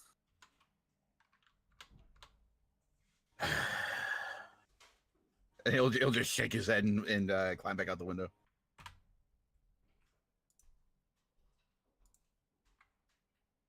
And hopefully he didn't make that much of a racket in here. I don't know. Giant dinosaur. It'll be fine. What? Yeah, heading on out.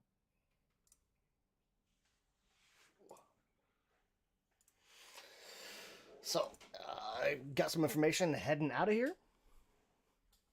Mm-hmm. Yeah. All right. Because there's also what, a dagger. It's just like no. Yeah. +1 dagger, some potion, powder of like invisibility. Yeah. For sake of what anything else might be, it's like let's just not take our chances. So, Sucked into a portal. where to next? You have her home address. You also have this letter to the Palladium, or from the Palladium.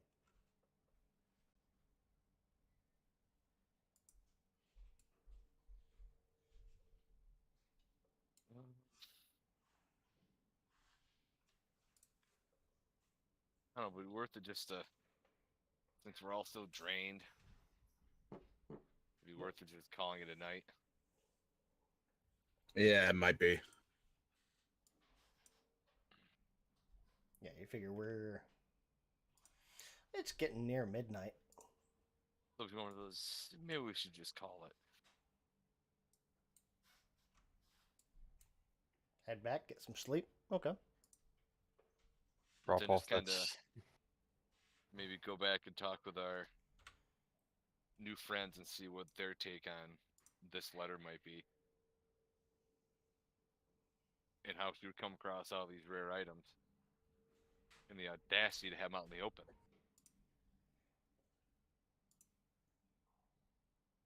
Yay, no longer drained 1. Savath is still drained 1. He's only drained 1.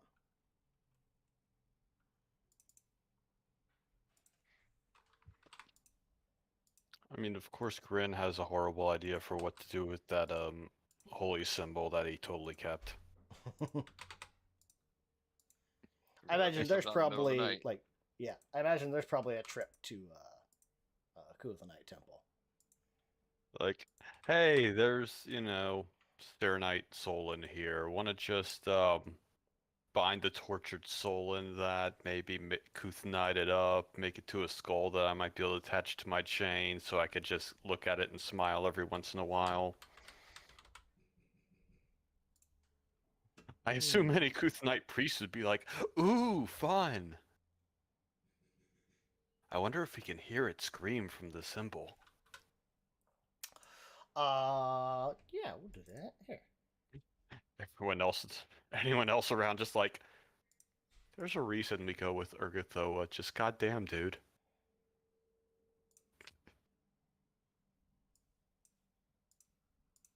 Yeah, Rodolph hears about a trip to another Kuthanite temple, and no, I'm going to bed.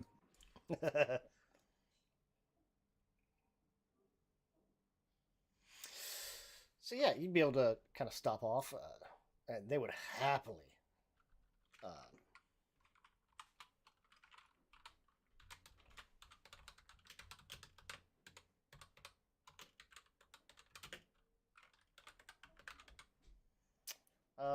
They would happily corrupt that for you.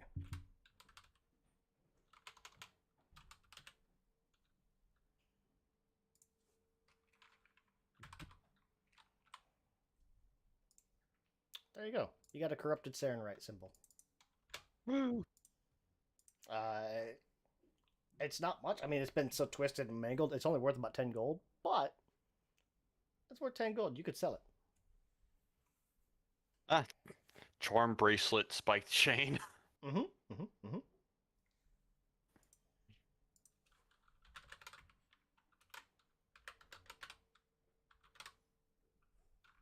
trophy. Ooh, what's that?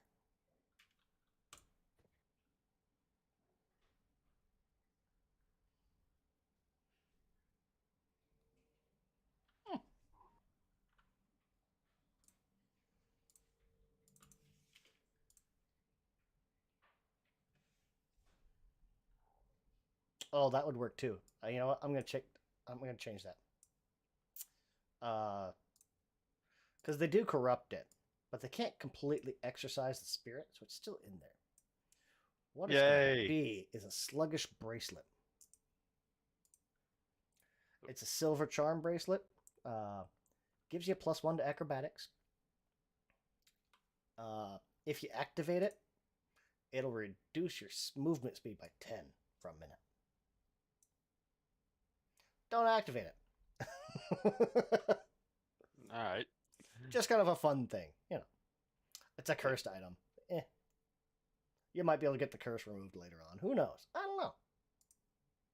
But then I wouldn't be able to feel the tortured soul. Exactly. So I need to find a skull just so I can make my chain into a holy symbol, because that's the Kuthanite symbol. It's just my actual weapon with a skull on it. God, I love how stupid over the top this is. It's like mustache twirly as hell. So, again, went back to the rooms, got some rest. I think you guys paid for a week, right? Think so. What's the plan? You got a couple of clues, or you have a clue, and her home address.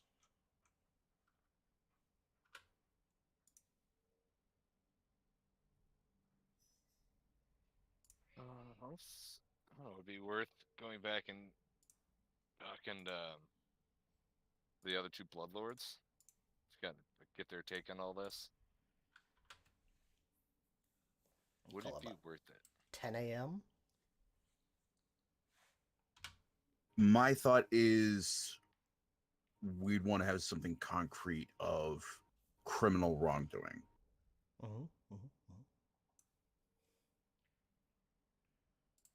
Because it makes sense that a researcher like her would have and want access to Shadow Ash and other things like that. Yeah. Because she's walking around with a two-headed giant undead. So it's obvious that she is into this kind of work, and she's actively practicing and deepening the understanding of it. But if we can tie that request to something like a plot to eliminate all the quick and also turn them into a personal army against the Ghost King, then that's something to take to the Bloodlords.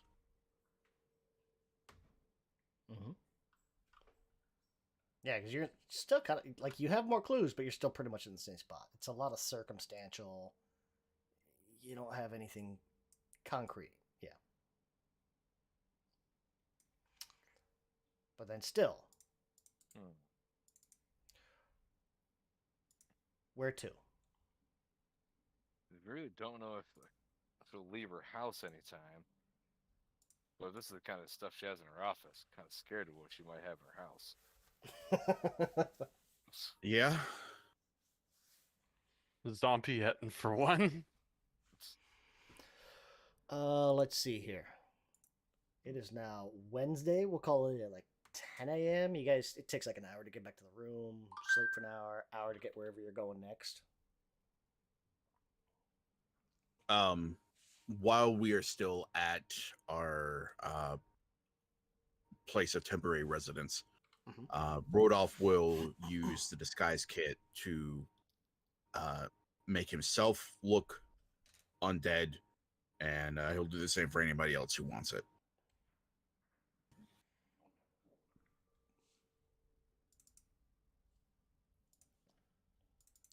Can Sabbath do that? I think he can. Does he have one? He does not have one.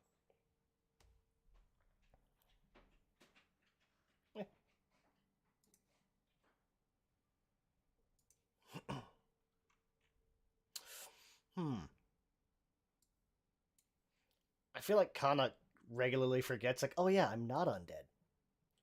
She's reliving. Yeah, probably the best bet.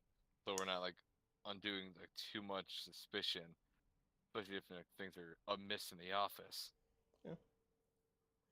Well, like I said, it's like only like 1 in 5 people in the city are quick. So you're not like hyper rare, but it's still like, oh yeah, well, you don't belong here. You're the minorities. Yeah. Damn quick taking our gerbs. We're also a group minority just coming into a city. Mm-hmm. Like, not suspicious or anything. No. It's okay, we're with Roger. Yeah, it's actively worse when, you know, back in Grey Dirge, we were not only were we with the Bloodlord, but like it was common for the living to walk around without being openly abused. But in Lead, that does not seem to be the case, and everybody looks at you hungry. Yep. Yeah, like you're probably not gonna get eaten as long as you stay on the streets and not the alleys. So yeah, I'll go ahead and put the disguise kit to work on anybody who wants it, but definitely myself. I imagine being a quick in Iled is basically like anyone living in Gotham City. Yeah. Yeah. How does anyone get anything done in that city? I'm convinced that anyone who lives in Gotham City is either trying to be a villain, trying to be a hero, or is straight up trapped. There is Yeah. Like, no when the bridge fucking gets reason to blown up stay on a in that regular city. basis, like they kind of get trapped in the city a lot. Yeah. Or their cars just keeps getting fucking- blown up thanks to Batman and chasing people. We don't know. Walk. Like every time we get a new vehicle, damn it, Boom. Joker! There goes again. Well, there goes that city block. It's no wonder Wayne Enterprises owns everything in town. Like, oh look, Joker's riding a scooter around, and oh shit, there's Batman in his tank Mm-hmm. Mm-hmm. driving through houses. It does go through houses.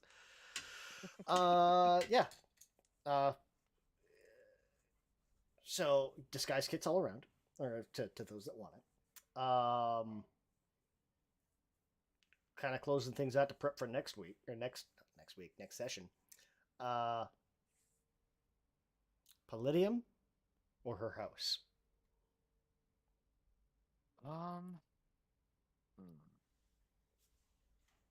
Like how far is Palladium? Like, is it still in the city or? Yeah, it's a shrine basically. It's a shrine to Urgathoa, Okay. basically like the god of zombies. And it's like not really that far. It's still within distance. Yeah, it's inside the district you're in. Wait, remind me Oh. again what our business there is? She had a letter from the Palladium saying, "Yeah, we can't handle that much shadow, or we can't get you that much shadow Okay. ash." Sorry. That's what it was. Okay. Mm-hmm. I think that probably might be the best bet. Maybe they'll unknowingly tell us about something, or like Maybe. like what does it take to get that much supply? How much can they actually supply?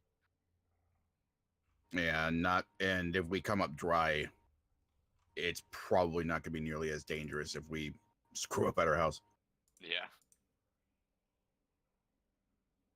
We don't know if she has like multiple of those things just hanging out there. Yeah, and with you had, I think it was like 25 and 27. You guys would know of shadow ash. Maybe not necessarily the steps required to create it or make it. Yeah. Yeah. You know where to get it. Most not most, high-end chemical shops you can get it at in small quantities. So probably to the Palladium, it sounds like. Yeah. Okay. Maybe the safer bet. I will put you guys here. Ooh, this is where you get to meet those images I shared way back when. Uh-oh. Uh, between us several. Palladium is where you get to meet those guys, those ladies. Give me a second here.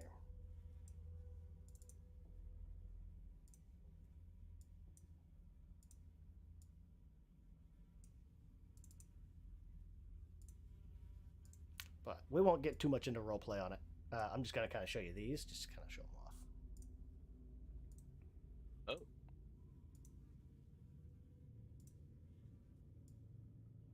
Oh, hello, Harney Bard. God damn it, they made him hot. Like, shit.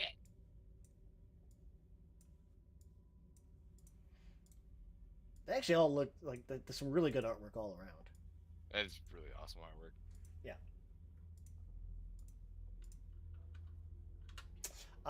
But that's where we'll end it for this session. Let me get all this shit done. Next time we'll come back. You guys get to meet the head of this place, a guy called Vilnithna. Much less horny bard approach. Yep.